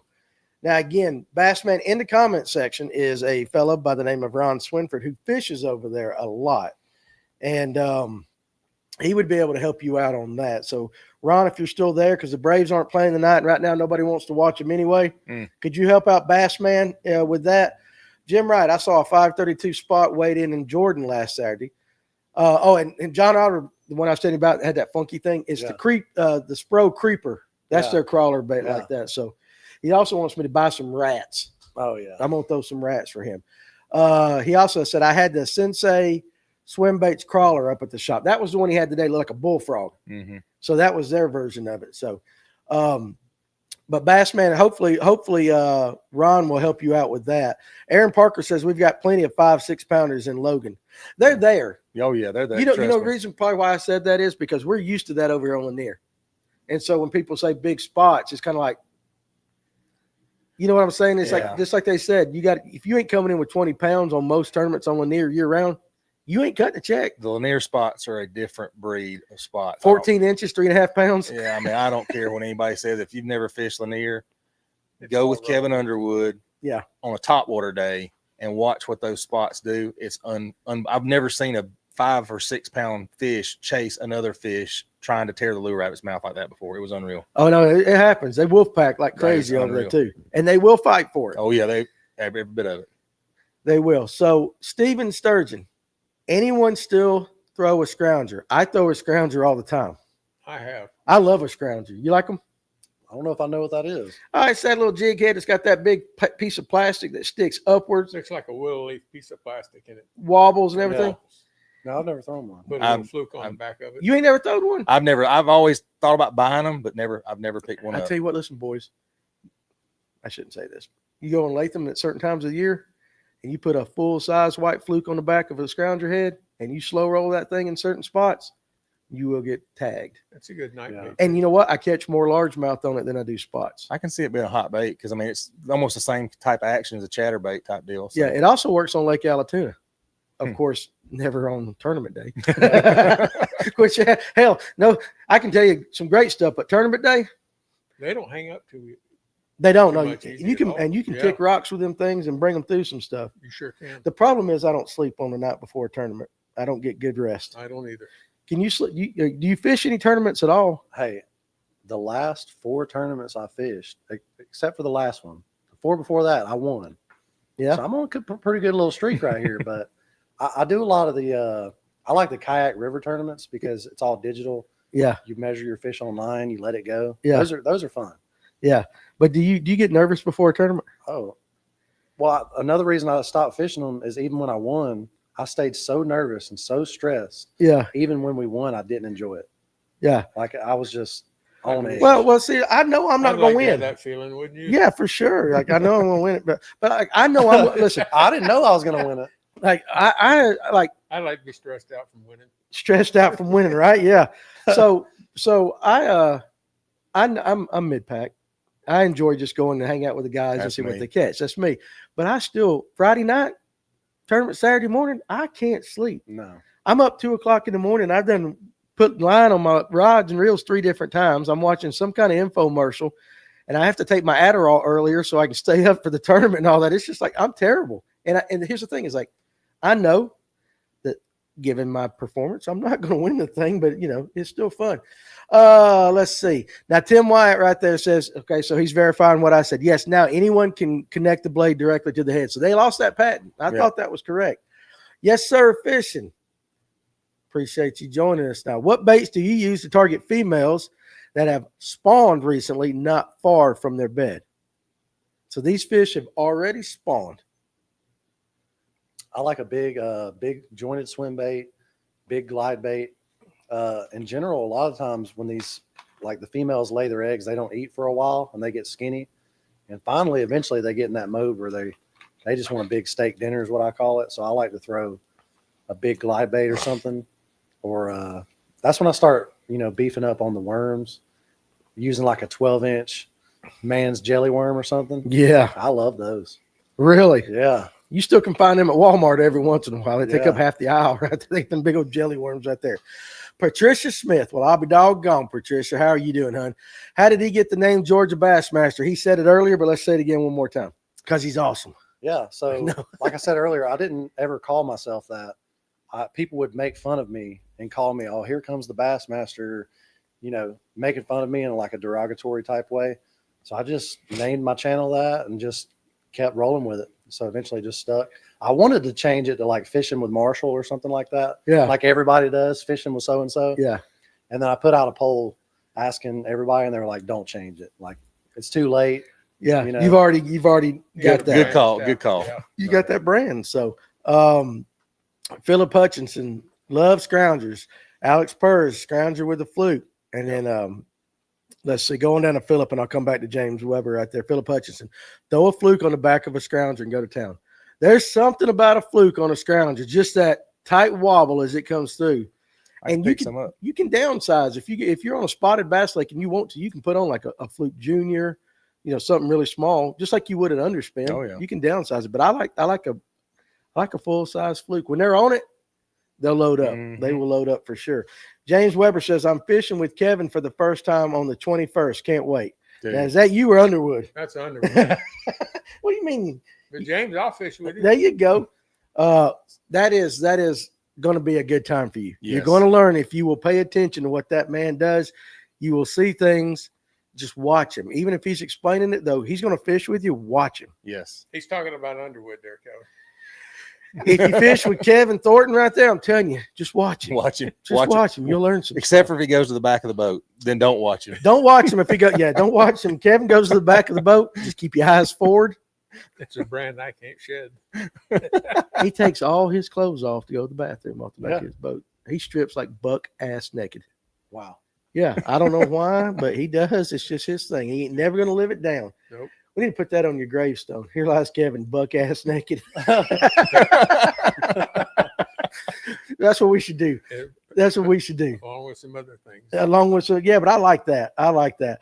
Let's see. Adam W. Fishing. Now this is true. This is cool. I like this one. I never saw a pro fisherman throwing a scrounger, or you just didn't know they were throwing a scrounger. So who made the scrounger? Who came out with the scrounger? Picasso makes one. I know for I sure throw the pulse fish. Picasso makes one that's interchangeable blades that you can take them off as they wear out and put on new ones. Okay. The plastic piece. Yeah. So what is it that Will Davis' father invented? Wasn't it something like a scrounger? I have no I'd clue. have to see it. But I've seen info commercials with them pros throwing that. Yeah, So I know pros throw them. they throw, but he is right. You've never seen anybody like you don't see it very often. No, I have zero confidence in the scrounger. I'm telling you, Adam, they work. Now, they do work. certain times, certain places, they work better than others. Tim White says a Nico. You throw a Nico? No, not really. No.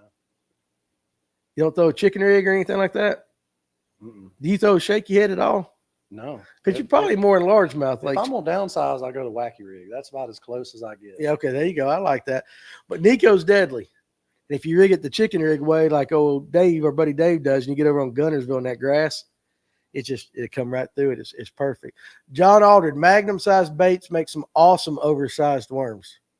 Magnum baits. Okay. There you go. I'm not familiar with them. Are you? Grant Asaski. Love me a 12-inch jelly worm on a Carolina rig in the summer. That's a big worm on a Carolina Or a rig. big 8-inch lizard too. Yeah. Do you throw Carolina rig in it all? Yeah, especially the summertime. That's about all I throw. What do you throw on the back of yours? You got the man's jelly worm on it or what? Yeah. Do you really? Dude, I love a 12-inch jelly worm. Or just a big old 10-inch culprit. I like the gold and black ones. Dude, I love culprits. Yeah. I remember when culprits first came out. I got some culprits on the shelf over here. The only reason I put them in here is just because I like looking at them. Just because that's part of your childhood right Yeah. there. The gold shad, wasn't it? Yeah, the gold You had shad. gold shad and that red shad that was red and all that. Guys, huh? Moccasin color. Moccasin Moccasin. color. Yeah, we Yeah. got all right. So let's see. Steven Sturgeon, what size hook do you use for a 12-inch worm? A 6-aught wide gap or a 7-aught if you can find it. Wow. Okay. A big one. Yeah, a I big one. imagine That's so. a big one. Let's see. Tim, if I had a channel, I guess I'd be called asshole. Oh, no, not necessarily like that. Although I probably got called that today. Hey, Yeah. Yeah, I probably got called that it's day. social media. All right, so one more, and then we're going to do the question of the night, and then we'll get back to the comments, okay? So one more. Let's do Alex's. How much restraint does it take not to whip someone that walks out in the river and grabs a hold of your kayak? Oh, that's So- going to have to be an after the. okay, Alex, we're going to get to that We're going to afterwards. get that after the We'll question. get to that afterwards. Oh, look at Jim Wright. I used an 11-aught hook on my Carolina rig with a Magnum trick worm. Jeez. Hot damn, you got the hook in the tail. Yeah. That goes back to that daggum. He's anchoring it with Al is what he's doing. He's That's an anchor. anchoring it That's an down. anchor drag. You What can that stop is. your ship with that right No there. kidding. All right, so let's stop right there. Now, Tony's going to have to scroll down in the comments when we do this question. So let's go ahead. After this, if you had a comment or a question, I need you to put it back. That'll keep him from having to go back and watch it right there. So anyway, time for the question tonight from our buddies at Serve IT. If your company, whether big or small, is looking for a complete IT service management solution, Serve IT is the company for you. American-based, customer service-oriented, and got a process that will absolutely take care of your business from start to finish and solve any of your problems right then, and they will not stop until it is done. Check them out at serveit.com. And if you're looking for a change in maybe what you do for a living and you think IT might be something for you, whether you're trained or not, go to serveit.com, fill it out, tell them that fill out go to careers, I guess that would be, and fill out what you got to fill out. Tell them you saw it on Fish North Georgia, or at least get a phone call. And hey, they're looking for people that are problem solvers, customer service oriented, and they can train the right individuals. So thank you for Serve IT for our question of the night. What you're going to win tonight, since it is methylate season time, I got some 6.25 softy meat getters and methylate, 20 worms per pack. Some of the best worms out there. And then because the guy said, hey, they're starting to catch some fish on top water right now, we're going to go with the Arc Sidewinder in the chrome. So how many answers to this? There's 2 answers to this. All right. So 2 answers. Now, again, I say it every single episode. Don't type in one answer, because if it's part of the answer and you get it right, somebody else is going to use that against you. 2 answers. Are you ready? Yes, but I want to lay some ground rules. You have to make a fist, so you can't tell them the answer. Oh, And 2, we're not going to tell you if you're close or not, because y'all are feeding off each other that way. so basically what you're saying is, Danny, you got to shut the hell up for the next couple of minutes. Is that what you're saying? That'd be nice, but it's not going to happen. It ain't going to happen. All right. Anyway, let's go. Read that question. All right. In 55 years of the Bassmaster Classic, how many official practice days have there been? And what 2 years had the most official practice days? I'll read it again. In the 55 years of the Bassmaster Classic, how many official practice days have there been? What 2 years have the most official practice? What 2 years had the most official practice days? Okay. So how many total? How many total days of official practice in the 55 years? Yep. And what 2 years had the most official practice days? And I can't say nothing. So I'm going to say, hey to Pontoon Jody Catfishing. And I'll just start reading off some of them comments. Grant Saski says, Will Davis Jr. won a tournament on a Scrounger last year. Pultz makes a good Scrounger. Brian Marcuson says, Tim in the dirt. That really should be the name of their channel. If he does a channel in the dirt, there's a great story with that one. I'm pretty sure Will Davis's dad, I want to say Davis Bait Company, made the Scrounger or a Scrounger type bait. That might have been, I'm might be pretty it. Sure. Jason Lambert threw the Scrounger back in the FLW days. Matt Airy, I think, is sponsored by a Scrounger company, but he never throws it. Danny Chloe says Scroungers create line twist. Aaron Young says, don't give away the worms I ordered away. No, I won't. Carson Fowler. Oh, okay. I'm not going to say nothing. So anyways, guys are starting to go that. Again, if you had a question, just give it a second. Let's see if we can find somebody who wins this prize tonight. And, but I mean, you've never thrown a Scrounger at all? No, obviously I'm gonna have to buy one after this podcast, try it out. But actually they're pretty legit. Yeah. But I will go with what a lot of guys are saying is, oh, Tony, you just got in trouble from your wife. I don't know what I say. She said, watch it, Tony. Oh yeah, no, I don't know what I said.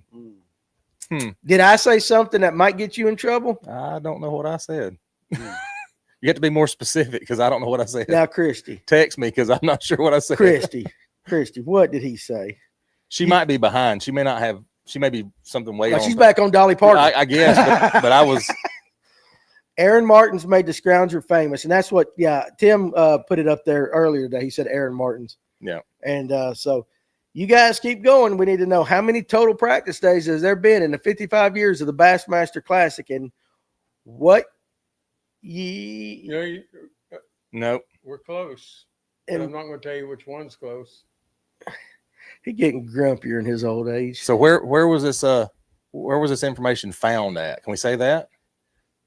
Bassmaster Classic. No, I mean, was it? Oh, he went and did some math. I did. Okay. I looked up every Bassmaster Classic there was. I got you. Okay. So Fishhead used to make, this is Tim. Fishhead you guys keep going in the comment section with the answer right there. Fishhead used to make a Scrounger with a blade on the bottom. I caught my biggest slip on Lanier on it. It was a great bait till the blade broke off. So, Tony, yes. I might have a Scrounger. Have you ever even seen one? I've seen pictures. Okay, so you know what we're talking about. Yeah. I've not seen the one with the blade on the bottom, but that sounds like something Fishhead would do. You guys keep going out there in the comment section like that. What's your favorite way to fish? Like if you could only do one thing for the rest of your life, and we'll get to the other stuff here in a little bit, but if you could only fish one way, one bait for the rest of your life, what would it be? Probably a spinnerbait. Guilty. Wow. Dude, I like that answer. I really said wow. No, I said no. It's wow. I just, man. No. I mean, again, that's the bait I've got to learn this year. I'm gonna put one in my hand and throw it. Well, I will tell you this. I can remember remember me asking that question about where you throw it. Yeah. And Tim may or may not remember this, but we were on Latham. Their dude they make now sucks. Can't keep it from rolling. That's a problem with some of the heads. I order certain spinner baits with a different head because I know heads roll. I can't stand something to roll like that. But I was fishing with Tim one time on a lake, and there was a road bed, and he'll know which one I'm talking about. But he said, "I'm gonna throw a spinner bait right there," because he said they stack up on that road bed, and he threw that spinner bait right across it. And sure enough, just I think he was the one that caught it. I don't think it was me, but sure enough, it was like. So you mentioned. So my question is, you mentioned stumps, you mentioned blow, you mentioned the obvious stuff, but are there other features in a lake that you might look for when throwing a spinner bait that you might slow roll it across or something like that? I mean, road beds are good. I mean, they're really good everywhere except for the hydrilla. I mean, rocky bottom, sandy bottom. There's really nowhere I won't throw a spinner bait except for super grassy areas. Super grassy areas. Now, if you were in the super grassy, would you change over to a chatterbait? Yeah, in a heartbeat. Yeah. In a heartbeat. Yeah, that makes sense. Alex Purrs, is anybody getting close? You've had one answer for the number of practice days, Okay. but nobody's guessed the 2 days that were the 2 years that were the highest. Okay, so there was 2 years that had the highest. And so I would imagine, can we say that those 2 years were the same, right? They had the same amount. Same amount. Same amount. So you guys keep working on it. I did not know the answer to this either, and all was like that. So what's a mistake you see people make with a spinner bait? I'm gonna give y'all a little hack, and it does compromise the integrity of the spinnerbait a little bit. Okay. But I like to just bend that upper blade up just a little bit, about a 30-degree angle, and then that way you can. It cuts down on your casting distance a little bit. Yeah. But then you can really slow roll that spinnerbait. And I pull mine so high up on top of the water column, I have waves coming. You wake it almost. I wake the spinnerbait, and if I come beside a stump or some piece of structure or rock, I like to gurgle it on top, just a little brrr. Almost like the Alabama shake a little bit. Exactly, almost like a buzz bait. So I reel it up, I'm making wakes, I gurgle it, and then right on the other side of that stump, I let it fall just a little bit. And it's almost always a guaranteed strike. But not most people, when they throw a spinnerbait, they throw it stock. They just throw it out, let it sink. They're fishing it 2 or 3 foot deep. Mm-hmm. I like to put mine on top of the water. So you like to stay in the upper water column with it. I've seen people that, you know what he's talking about, they keep that top blade up high, but I've never heard of anybody bending the 90 degree, just on the top blade. Well, yeah, you know, obviously you have 2 arms on it. You take that top blade, you bend it up at about a 30-degree angle. So just dog ear it almost like a dog ear. Yeah, no, so my question is you talking about the entire thing itself, so that both blades ride higher? Both blades are riding higher. So you're not going, when you said top blade, I was thinking between between the 2 blades themselves. So the further up you bend those blades, the shallower it's going to run. Yeah. And then if you want it to go deep, you really push down those blades against the hook. Yeah. That makes perfect sense right there. Mini wheat. Hey, I love that name. I like me some frosted mini wheats. Oh yeah, I can eat them things straight out of the box without any milk. But then they fight you back. Oh, listen, you're gonna get rid of them pretty quick. Yeah, they fight you back. You better not have anywhere to go the next day. It's a high fiber meal. It's a high fiber meal. Yes, it is. But what's your brand of spinnerbait do you throw, Georgia Bassmaster? And I know we talked about it again, but let him know. I throw the Strike King, the KVD ones. Pretty much any of the Strike King ones are good, as long as it's a double Colorado, double willow leaf. That's all good in my opinion. Usually half ounce too. I'm not a big 3/8 guy. Yeah, it's normally half ounce for everything. You like go unless half. I'm fishing deep, then I go for the 1 ounce. Okay, so you don't mess with the 1/4 ounce spinnerbaits. No, None of that not stuff. at all. What's that? What line do you use on your spinnerbait? Just what pound? Usually 15 or 17 pound fluoro, but I run braid to leader on everything. Everything. Really? Yes. Okay. Why is that? With the braid, you feel a lot more bites. Mm-hmm. Your line's a lot more stiff with a little bit shorter. You know, you have just maybe 5 or 6 foot of a leader. Right. You get stronger hookup ratios. You know, your hook sets are stronger. You feel the fish a lot better. There's less line stretch. And then obviously the benefits with that is braid lasts longer. Yes. So I only have to spool my reels like once every 3 years with new braid. Yes, sir. You just constantly keep changing your fluoro leader, and then bam, you're good. All right. And then with the fluoro, eventually you get your memory in it, and you're trying to like get the memory out. Yeah. You're putting it under hot water. You're spraying it. You're doing all kinds of stuff. Yeah. I got away from all that. Okay. Well, what knot do you use? I'll do the Alberto, the FG. If I have plenty of time, like if I'm like going a half fishing, a day. if I'm going next week, I'm sitting there and I'm tying the FG knot. Yes, absolutely. If I'm in a kayak and I'm on the river, I'm doing a double uni knot any day of the week, and it works just fine. Yeah, no, I get that. What do you think about Sloan spinnerbaits? Jim Wright wants to know. Anybody know Stan Sloan spinnerbait? Never thrown one. I have no history with it. You, Kevin, Yep. you like it? Nope. Nope. It's got a weird blade. If I remember correctly, it's got a blade that's sort of shaped like they used in medieval days when they had a sword or a knife. Oh, I wasn't around then, Yeah. Kevin. You He's just bringing back memories. He's just bringing back memories. Back when the maids would Just come up, leave- and the handmaidens would come up Just and leave hand the you, questions to me. hand you a sandwich. Oh Lord, listen! I told my wife to make me a sandwich the other night in the comments, or when she was on. That didn't go too well. Mm. You know what I did when I got home? You made a sandwich. Hell no! I loaded the dishwasher. There you go. She had a list of stuff for me. There to you do. go. John Aldred wants to know: do you ever throw a rat? And he was up here earlier, and he likes throwing the rats. And he had one that was like 4 inches long, and John likes that kind of stuff. It looked like a rat. It did it not? Seriously, and it was about the size of a little house mouse, Yeah. but still. But you ever throw any of those? yeah, I've thrown the Spro, the Mhm. smaller rat. I've never thrown the monster one they got. But Right. They work pretty good. I've seen bass eat live rats on the water, ducks. Yes, sir. Yeah. I know they work. Yeah, it's crazy. Give up on the question, Grant does. So, I think all of them have now. Yeah, it's getting slow. okay, let's give him a hint. Okay, because somebody got the total In right. the very beginning, somebody got the total number of official practice days. You have to go back up to get it. It's way up there. Yeah, don't worry about going all the way back up. They can do it themselves. All Yeah. right. The 2 years that had the most of practice days were 10 days each. So I won't tell you what years it was. Who was president? Hell if I know. Who was president back then? Clinton, maybe?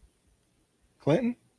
So Reagan Lincoln and was 84 and 88. Then you had Bush, and then you had. It would have been Clinton. So there's your hint. Bill Clinton was president. Okay, Bill Clinton was president. Bassmaster, he said, "What knot are you using between the braid and fluoro?" Yeah, that was Alberto. Go up above David Weaver's there. There was something there. What length of line do you like on your Carolina rig? If you're using a leader or whatever. I mean, Are you doing that on the Carolina rig? You go braid to fluoro on that? I'm throwing braid to fluoro, yes, But you braid to the swivel and then the fluoro leader? no, I still have my Alberto or double uni knot. I'm running like a 10-foot leader, Okay. but then obviously, I think he's talking about from your weight to your hook. That might be. So, Yeah, that I mean, might be it. if it's like dog days, summertime, I like about 18 inches to 24 inches on my leader. This time of year, I'm normally running about 12. Okay. But as the hotter it gets, the longer my leader gets. Okay. So Tim says a Strike King Premier spinnerbait, no need for a trailer and it already has a trailer hook. it does. It does like that. Far Dog, do you ever throw the Castledine popping perch? Castledine is the king of Texas. Never thrown that. That's a popping perch. I guess it's like a popper, perch colored popper. Is that Todd Castledine? I don't know. Tim White says you're so old. I bet he remembers the X Factor I don't. spinnerbaits. I saw that earlier. I don't remember an X Factor spinnerbait. No, he probably, I don't remember him. John Aldred fishing. Where did you get that small rat that you had? Philip Hutchinson wants to know. So if you can answer him that in the comment section. Robin Stamps. I don't think I'm related. Okay, I was just I gonna don't make sure know. it wasn't like sometimes We could people's be. moms or wives are watching like that. So I don't know. Maybe a cousin. My family gets out there, so Maybe a cousin. Aaron Martins fished a Scrounger out west before moving to Alabama. Aaron worked with William Davis on the Scrounger after moving to Alabama before signing with Picasso. I thought so. I thought it was Davis. Okay, there you go. Appreciate you saying that, Robin. Robin's one of those names that could go guy or girl, so we'll just say Robin. Yep. They, them, there. Something like that. I don't know. Buka brand baby bull rat was what he had up here. Yeah, it was the boot. Yeah, it was Buka's. And it was the one that is the now, is that the GSM model, John, or is that the one he actually makes? So Stan Sloan aggregator used to be my go-to till they stopped using the lime-colored skirt. Okay, there you go. There you go. All right, now scroll on down. I think we got people trying to answer now. Now we're at the bottom. We're at the bottom. Yep. Kevin, did you Google it right? Carson Fowler is on it. He wants to know. Yes. Tim White says thick wire single Colorado blade. Used to yo-yo them on Lanier in the summertime when the spots go deeper. Which I thought about asking you that question a little while ago because when you mentioned bringing it over something and letting it fall and kick back, we've had guys on the show talk about throwing a spinnerbait. I guess this is a spinnerbait night. This is where we're going with it. Yeah. Well, we need to. It needs to be something everybody throws, but they'll let it go down to the bottom and hop it. Yeah. Almost like people would do a rattle trap. You ever do anything like that? I have. I've had bass bite the spinnerbait on the fall. So Yeah. I know it works. And generally when most of the time I'm just slowing down my retrieve to let it gradually fall. Right. I don't normally let it fall like a worm, but they do bite that way. Hey, I see you. I believe you, dog. I believe you. Ooh, we almost got it. It's close. Who was the one that almost got it? Mr. Right. Ryan's close, but there was a 167 earlier. 167 practice days. This is the correct answer. We just need the 2 But there's years. 2 years that had 10 practice days each. What are they? I know what they are. No. Tim White says at night, so I'm thinking he might do that at night too. Right. So, let's see. I think everybody else. Ooh, You're getting close, guys. You're getting really, we got really a close. winner, but he had to put it together right. So, Well, he's got part of it. He doesn't have the first part. We already told him the first part. Yeah. Well, you're right. Okay.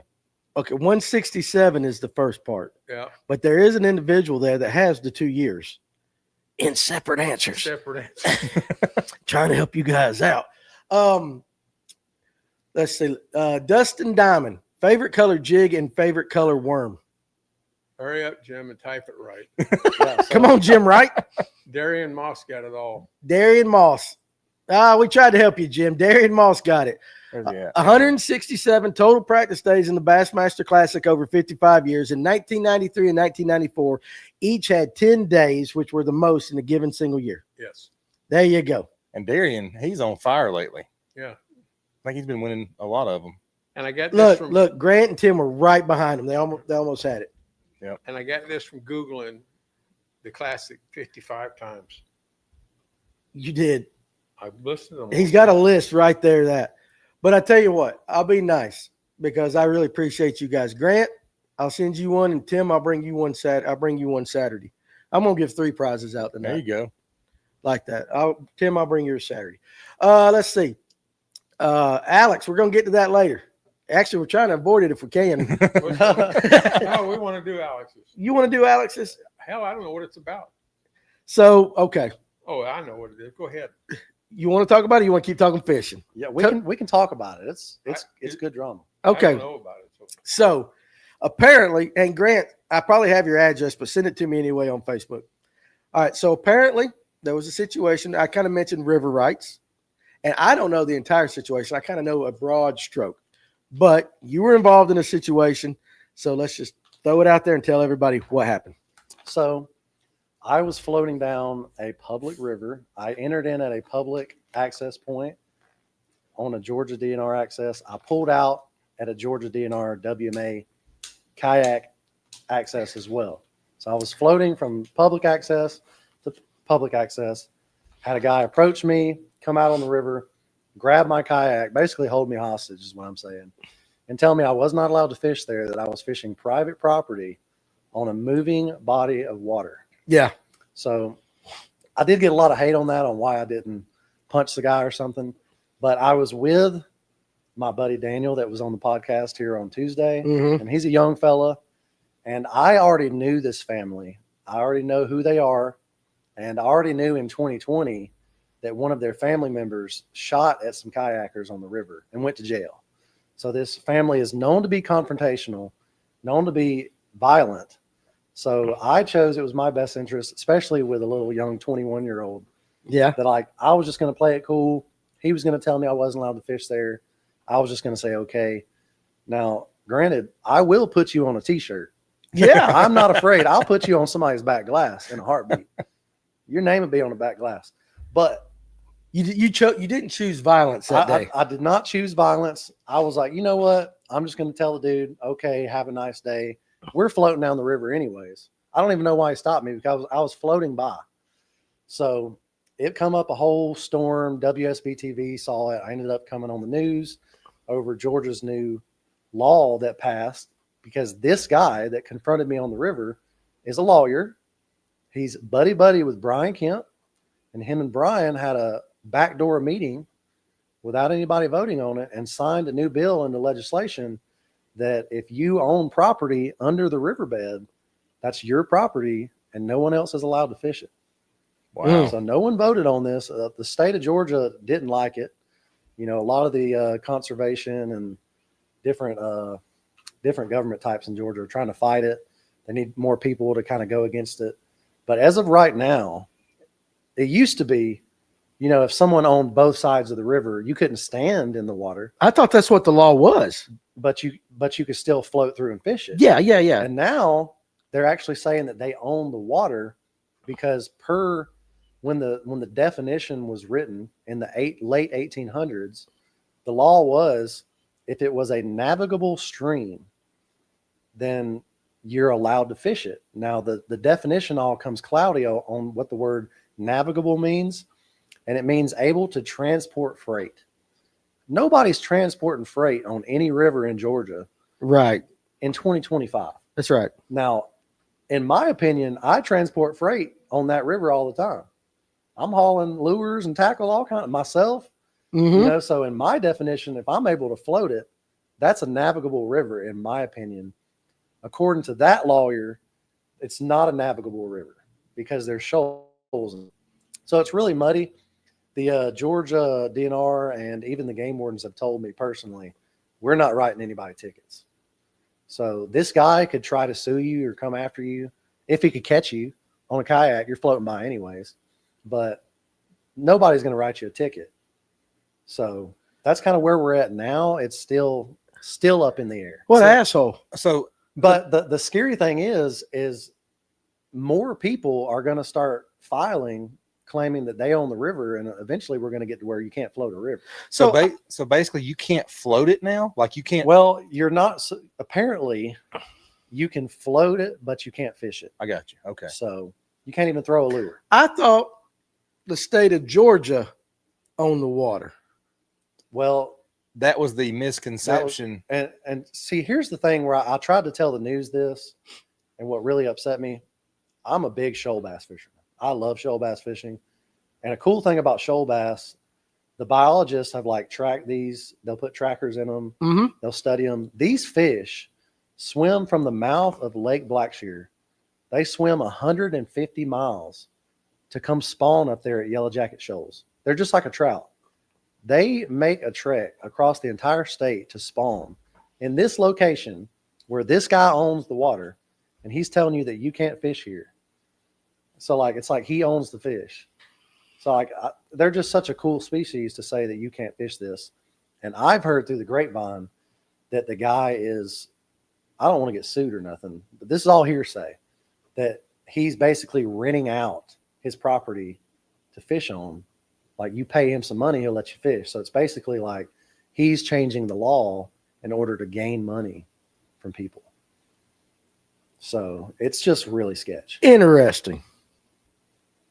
Yeah. See, I thought the law was if they owned out one side, they owned to the middle of the river, and the landowner on the other side to the other, to the middle on the other side, that you could fish and float through. But if your foot stepped out, Right. you were trespassing. Right. Well, That's what I thought. That's what I thought the law. So you're telling me that's not the law? apparently no, that's not the law anymore as of about 2 years ago. As of what's in statute right now. So Tony, we're gonna have to do something with that. Yeah. Yeah. I mean, if anybody Can you tell me the guy's name off record? Off, I don't. I want know you to tell me. it's the Burson family that owns the land. Burson, The Burson family, or the Burton family. and Governor Kemp was involved in this too. Yes. And what body of water was this again? The Flint River in Thomaston, Georgia. Right at Yellow Jacket Shoals, the Devil's Rapids, bunch of different shoals through there. But they own about 200 yards of river. And they on both sides, don't they? Well, they only own half up to the middle. Oh, okay. But then the family on the other side is filing a claim, that you Okay. can't fish on their side either. So now it's just a domino effect of all these different homeowners seeing this, saying, okay, well, I don't want people fishing on my section of the river either. The Flint River, though, we're not talking about a small trout stream in North Georgia. Right. Flint River is a big body of water.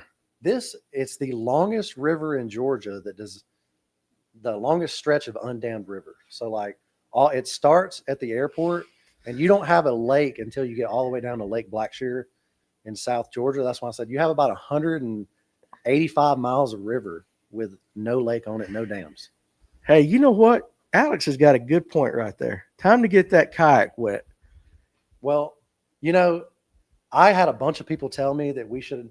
There's a thing when we went out to Texas. A buddy of mine, some local angler, had a confrontation with a carrier at her dock, and he said annually they have a dock tournament where 150 boats pull up to this guy's dock, and everybody's allowed 3 casts apiece. So they were saying like we should have a river tournament and just everybody just stay right over here in this guy's section of the water. But hey, you could get shot at, so I'm not. Don't go down there and get shot and blame it on me. Is there trespassing signs? There are no trespassing signs all up and down the river. No fishing Do you not have signs. to be warned?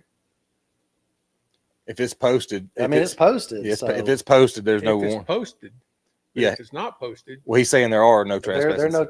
He's got no fishing signs in the middle of the river. Yeah. Just on a stake. Make sure it's on camera for us. Listen, I like a good challenge. We might need to have a Fish North Georgia Day on the Flint River.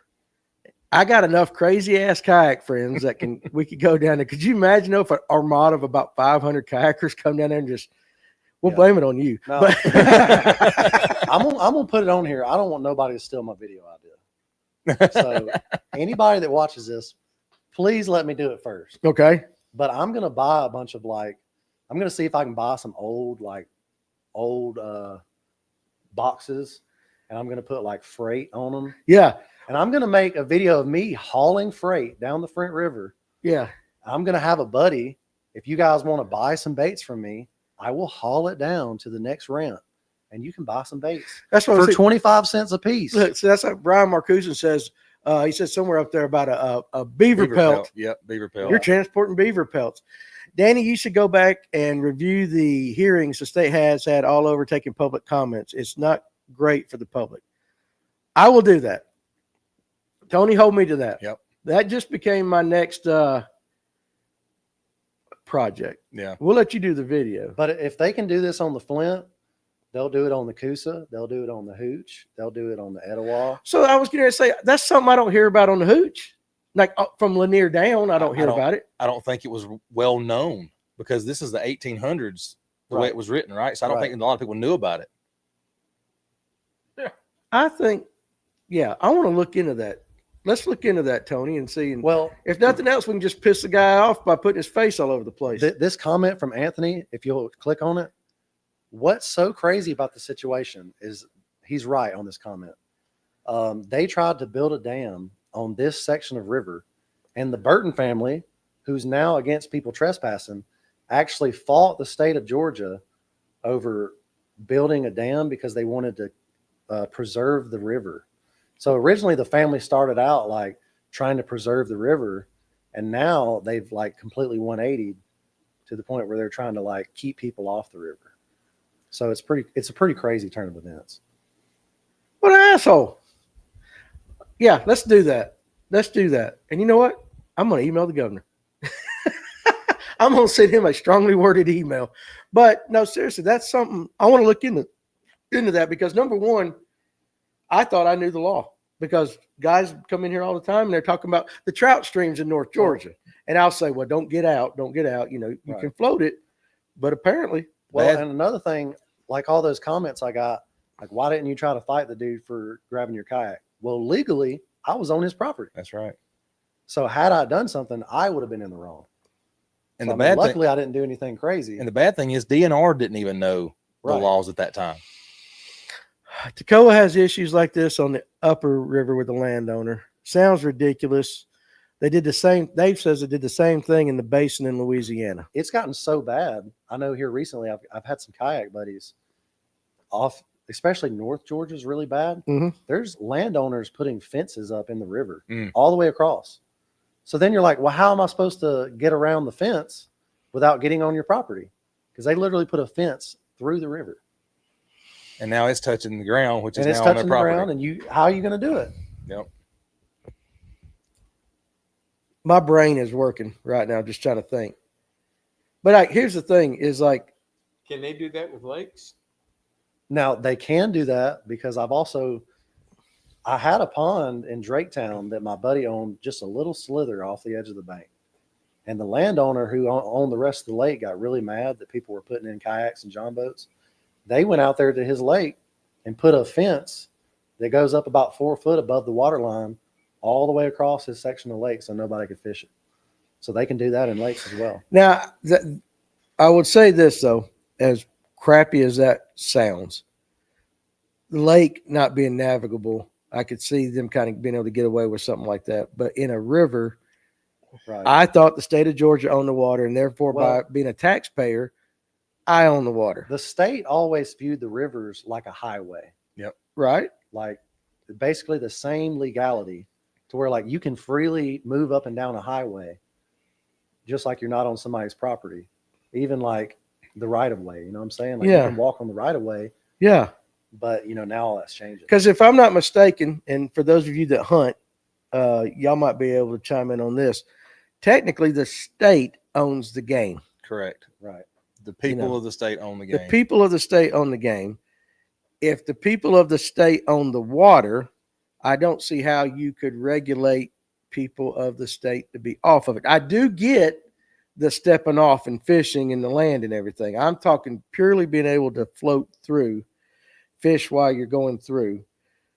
I do also get that there are guys that on trout streams that put feeders up and they do invest money to keep things, but it's one thing for a guy to stop. I mean, there's a lot of tricky questions there, but that's You just can put a feeder up on your property and it didn't go into the next property. So what difference does that make? true. I'm more concerned about the lakes. If they can do it with a river or a stream, they can do it with a lake. A whole cove could get together and say, we don't want anybody fishing in here. Well, So But now I we think, own that, the but I water. think, but I think the Corps owns the lake. There do was they not? that. Well, I would think the Corps owns it. or a lot of them. Slick put out that video on Gunnersville where those people built a dock all the way across Yep. that cove where Yeah. nobody could get in. So I mean, it's happening in lakes. Darian Moss sounds like Yankee shit. But and we laugh about that. It does, but It's not funny, though. it ain't though. Now that you think about that it's because the whole time I've been telling people wrong. Then Well, and the thing about it is, bass fishing is more popular than it's ever been. Yeah. And we have less places to fish than ever before. oh yeah, for They're sure. draining lakes, they're building subdivisions, they're getting rid of farms and ponds and this and that. So like really the places you can go, some of the last places you can go are the river. A lot of people don't have access to a lot of places, but to then limit river fishing, it's getting Right. crazy. With a fence, wouldn't that stop the fish from migrating? It could No. it could change their habits and where they go and can't go. I mean, for sure. Depending on how big the fence is. Yeah, I mean, I guess depending on how big the slots If it are. was chicken wire or something like that, it might. But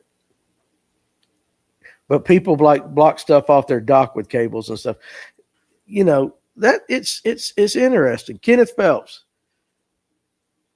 They shut Briar Creek down. Guy has a high fence farm that Briar Creek goes through. Tim White, let's see. Danny, I close on the property tomorrow under the road at Latham. There'll be a fence installed by Saturday morning. Yeah, no doubt right there. He's just taking that whole back 30 acres or whatever. That's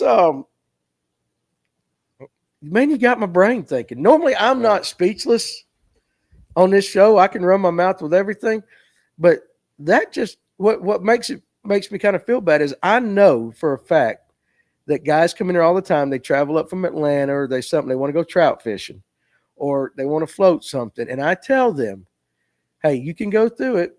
I think you can float through it, but just don't step off. And I could be the cause of somebody getting a ticket without me knowing the law. Yep. But I thought I knew the law. Right. Well, and So I kind of feel like crap. and the bad part about it is He's buying the waterfall next week. Hey, Tim, if you're buying the waterfall, get the equipment in there to dig out all that silt. he's gonna put it on your He's side. going to put the silt on my side. That's exactly what he's going to do. Alex said the Corps owns the shoreline, so they don't own the water. Well, the state owns the water. Yeah. Who owns the land underneath the lake? I thought the state did or the Corps did. I thought the Corps did too. We got to find something out. I feel very uneducated about right now. Well, and I We was going need to say, get a Corps rep guy here. Come sit with him one night. Yeah. Somebody from the Corps. Hell, if there's easy, it'd be hard. You can't even get them on the phone to get a daggum permit. Seriously, have you tried to get a permit with the Corps? No, You called and you. It's not the ask. We have to ask the mayor, Scott Barnes. It's not an easy process, but you know, I know some rangers, some DNR guys. I'll call one tomorrow and say, explain this to me in off record. And I won't tell anybody what he says, but I want to hear it from a DNR guy. How, you know, because you said that you've heard off record or, you know, not officially hearsay that they won't enforce it, won't write a ticket. But it blows my mind that you can't float through it. Mm-hmm. Interesting. Far Dog, Louisiana is notorious.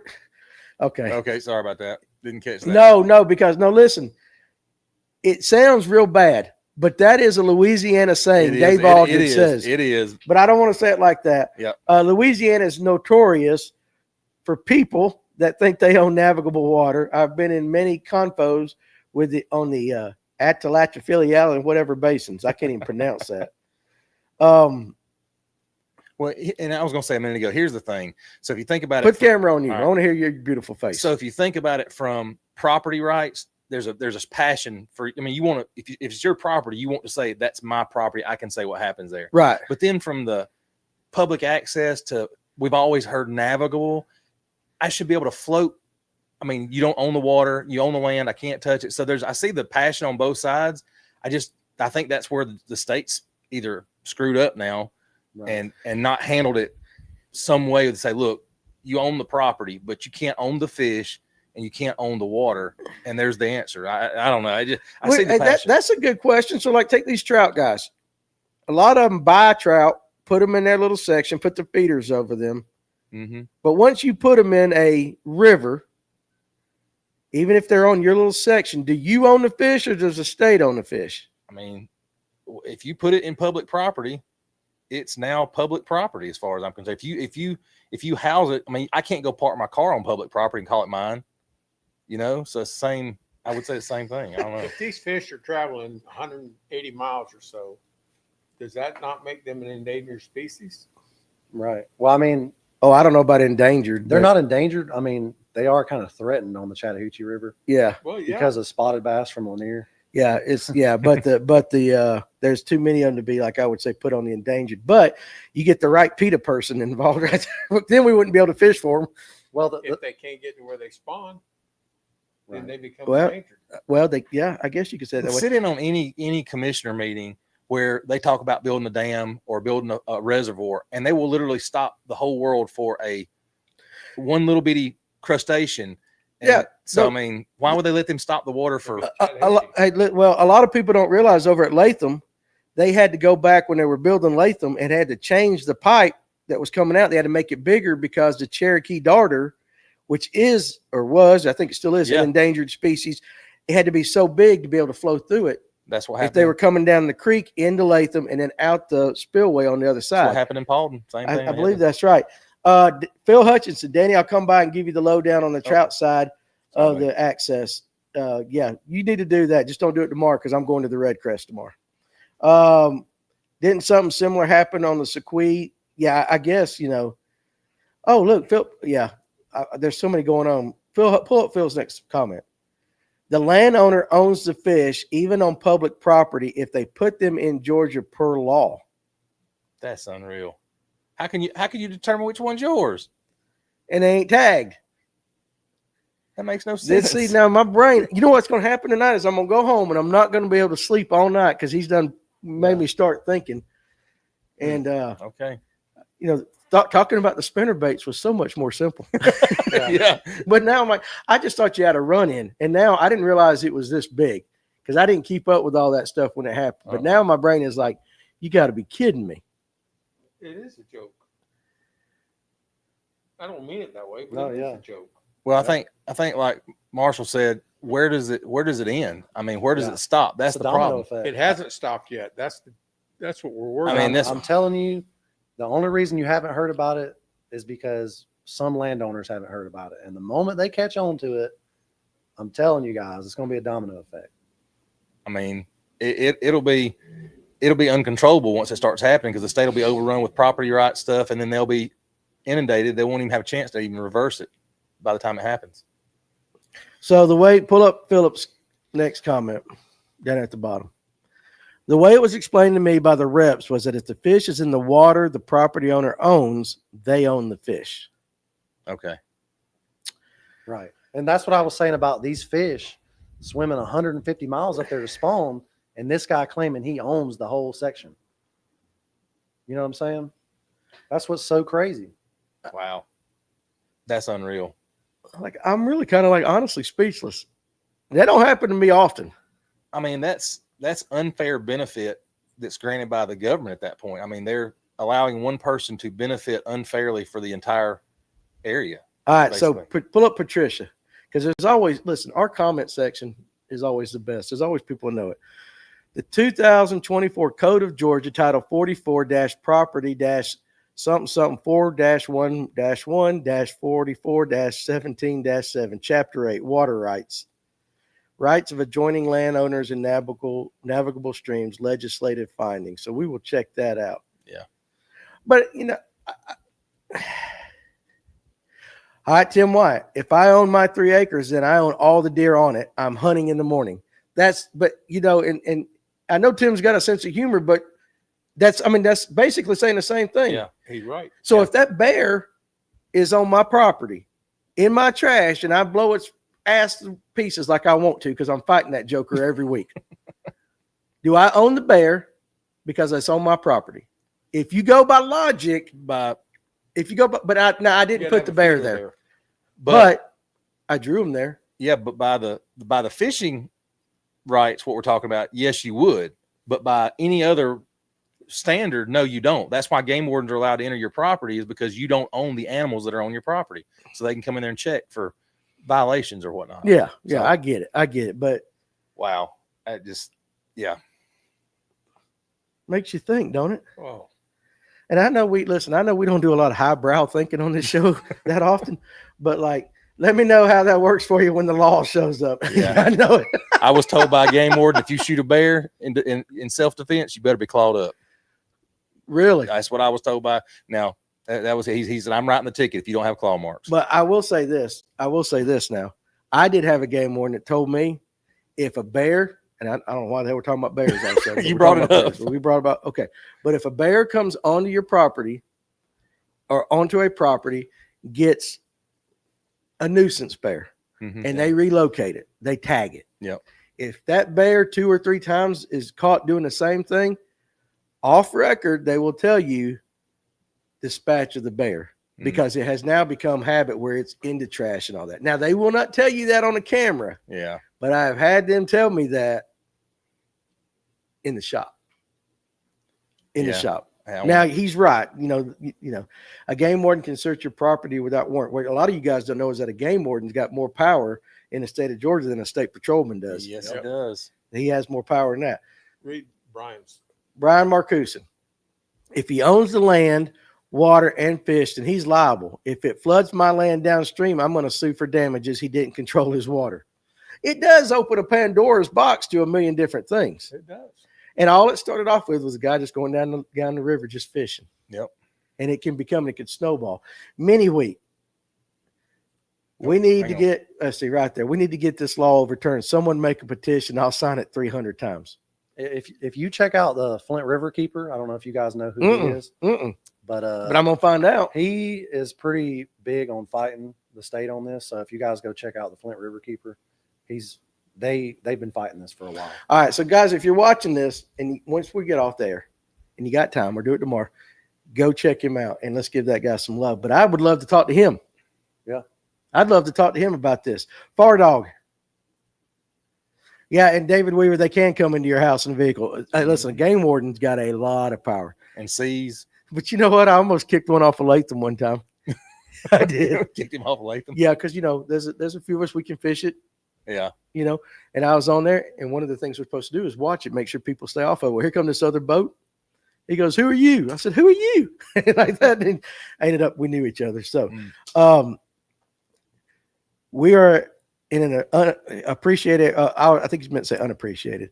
And the average fishermen don't understand what they're facing across America. That's what Bassmaster has fought against since the beginning. Tim says, Brian and his damn fish ate my pet worm. That's murder. And Anthony says, I bet the guy don't fish, but pull up Patricia.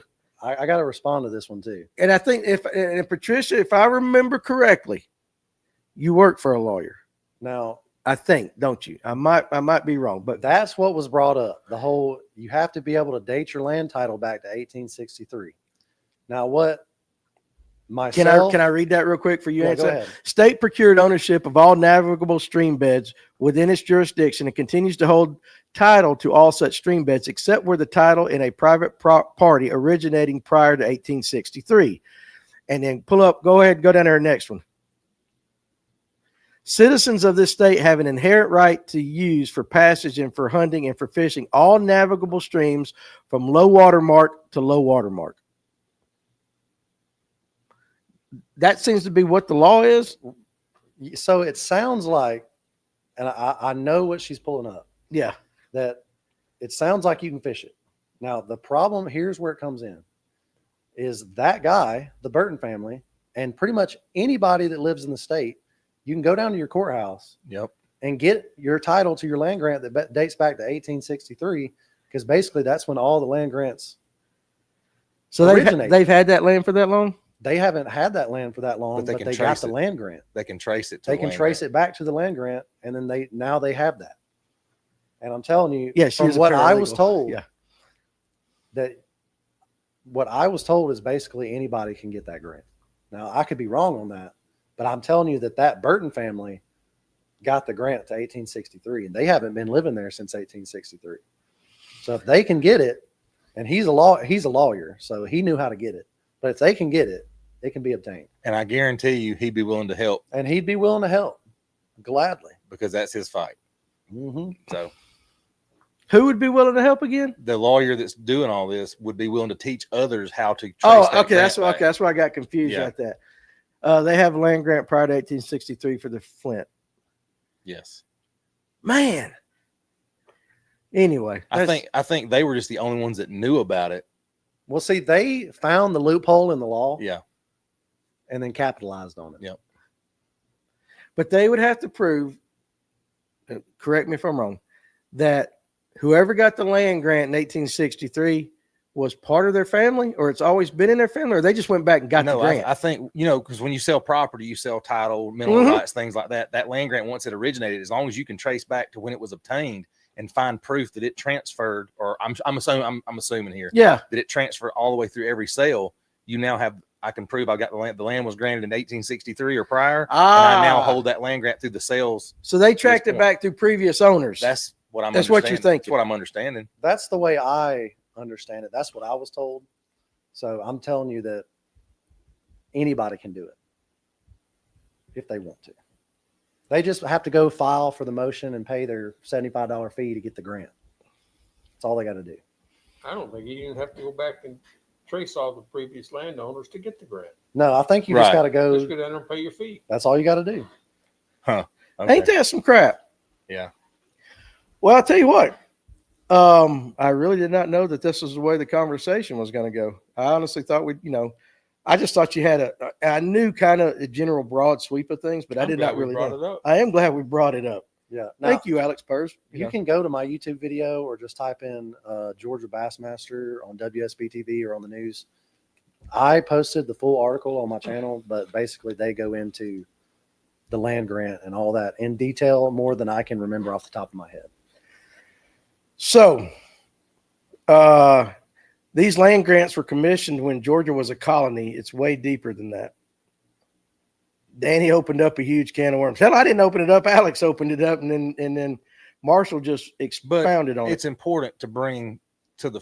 But they need to know. Yeah, we as all fishermen need to understand what your rights are. I mean, it definitely is a huge can of worms, but we all need to know it. So, but if we go down to Atlanta and we just start burning some buildings and tearing some stuff up, we might get hurt. Nah. Shoot.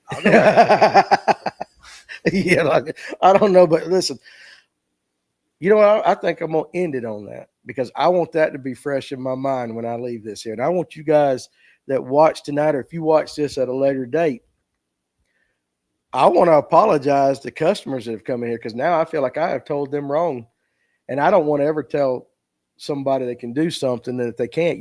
Like somebody comes up here trout fishing and they got a bunch of they're going up here to Amicalola Creek. I'm like, it's delayed harvest. You can't use certain things. And you try to tell them the rules and everything, but I feel like I have told, if this is what it is, I feel like I've told a lot of people wrong. I think the important thing to bring up too is that we go through seasons where it'll be an important issue. Like when it happened, it was important and huge and made a lot of news, and then it dies off.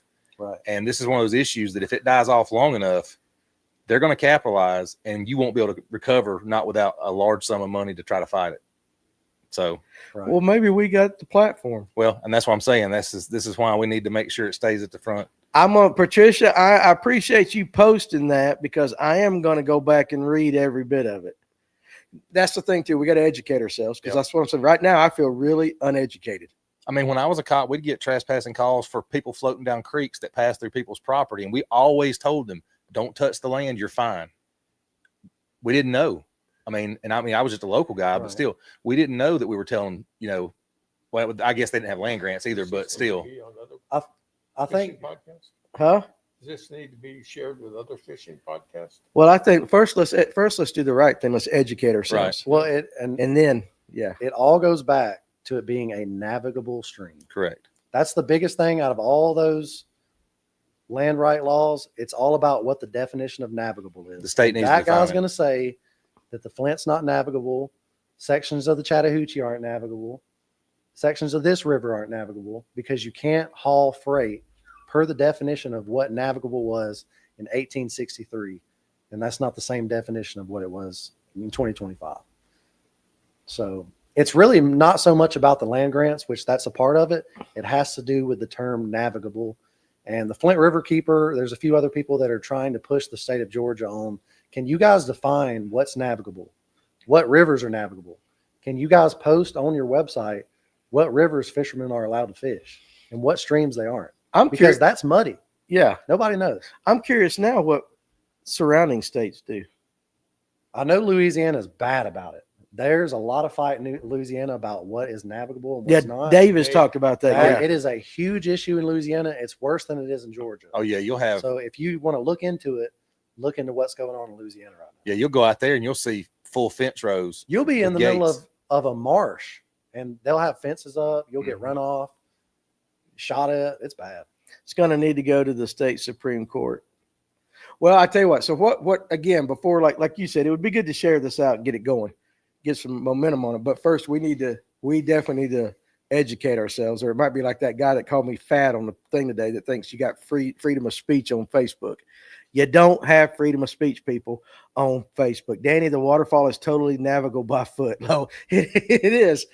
It's just, I tell you what, when Latham opened that waterfall section, oh my God, that was the best. Anyway, Patricia says the mere rafting of timber or the transporting of wood in small boats shall not make a stream. Above that, she starts to define navigable. Oh. She's quoting them. She done got her lawyer. She Yeah. she done out. As used in this chapter, the term navigable stream means a stream which is capable of transporting boats loaded with freight in the regular course of trade, either for the whole or part of the year. The mere Exactly. rafting of timber or transporting of wood in small boats shall not make a stream. Navigable. Who's doing that?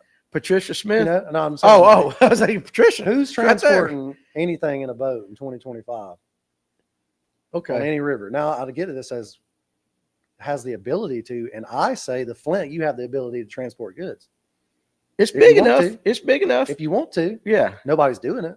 That's what I'm saying. I'm going to go do it. So let me ask you, so if we all chipped in and bought an acre up above that and an acre down below, and we set up a little shop, woodworking shop, and we start transporting wood down there, that would consider it a navigable stream because we're Hey. transporting our product or our raw goods from this acre down to that acre. You can sell wood for $1 a bundle if you want to, Yep. and then it'll make it legal. But that's why I think that's what needs to happen for somebody to fight this. Thank you for all the juice and food for thought to think about with the state and everything. Patricia, if you're still watching, if you don't mind, could you shoot me that code on Messenger? Huh? think I got Did it. you get it? If you don't mind, those codes, I want to read that. So Tim says, I'm transporting Justin to the dirt. What if we all just chipped in to buy some lures from Fish North Georgia or Marshall while on the Flint? We could do that. But first of all, guys, the biggest thing thank you, Patricia. The biggest mistake that we could make, though, is to start fussing about something and not be educated on it. Right. Absolutely. Because number one, you want to know. And so we'll all make that up. That's going to give me some reading this weekend. I'm going to tell you, I'll be honest with you. I'll tell you up front, when I first heard it, very first heard it, I was like, well, I'm property owner. It's my right to decide how I choose my property to be used. But then the more I thought about it, I'm like, but wait a minute, because I've got a property in Alabama that's on a river, and we have kayakers float down. They'll stop on the banks. I don't own that, though. The Alabama Power owns the shoreline and I guess the basin. I don't know how that works. But right. So when I first heard it, I was like, man, no, that's my property. I'm property rights. And immediately, and then I started thinking, but wait, I don't own the water. I don't own the fish that go through the water. And then it became more to me. But if logical. it was in Georgia right now, you would. And that's the problem, is that you can't please both parties with the way it's going right now. And it's not right. All right. Thank you, Patricia. Lipsticker, what's up, dudes? What did I tune into? You need to go back. We talked a lot about spinner baits, and then we've just opened up kind of a hornet's nest on property rights. So first, all right, anyway, with that, guys, go do your homework. You got anything else? Nope. You look like you had something. So first, Marshall, thank you for finally coming on. Yeah. You definitely need to go back and watch this. Technically, the Army Corps of Engineers owns all waterways in the United States. Technically, we'll have to see that. We'll figure that all out. But no, I appreciate you coming up. Now, great stuff with the spinnerbait and the actual fishing stuff we talked about. But thank you for opening my eyes to what seems to be a pretty damn big problem in the state of Georgia. Yep. And getting bigger. And getting bigger. So, guys, let's kind of do this. Patricia, thank you for all the information tonight.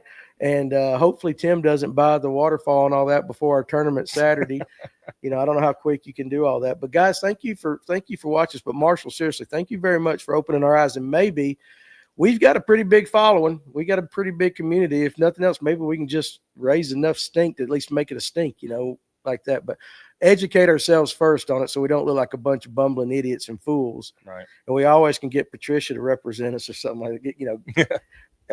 We might have to hit her up and say, what does this mean? And she can tell us all that. So, guys, listen, if you're going on the water this weekend, enjoy it. If you're out there Sunday, be careful because I think storms are coming in. Marshall, one more time. Fences go up tomorrow. Hell, I knew you'd do it like that. Tell everybody where they can follow you again. You guys need to check him out and keep up with that. And go back and watch these videos. You said it was Georgia Bassmaster pretty much on everything. On every single platform. On everything. So go up there, give him a follow, give him a subscribe and all that. And, thank you. Yeah, thank you. I always enjoy conversations, but thank you for opening my eyes like that. It don't happen often, but I think it did tonight. So I hope you guys heard what was said. And Carrie Bell can't get here soon enough. It's going to be fun. So good show, fellas. Marshall, you should hear about the trout waters up here. So I've heard a little bit. So guys, with that, we're going to end it. Enjoy your weekend. I don't have a key to that part of the lake there, Patricia. You have to get it for Tim. So I can fish the rest of it. But Tim, I'll bring you your prize Saturday, guys. The rest of you, I'll send it out to you. Thank you. I mean, I just honestly thank you. Yeah, thank you. I feel really damn speechless and uneducated, and I'm just kind of pissed off. I'm kind of mad, and I'm gonna go home. I ain't gonna be able to sleep all night, and I got to get up and drive to Alabama tomorrow. So, you guys have a great weekend. We'll put this out on iTunes and all that later on, probably tomorrow sometime and all that. But appreciate you guys more than you guys know. Have a good weekend.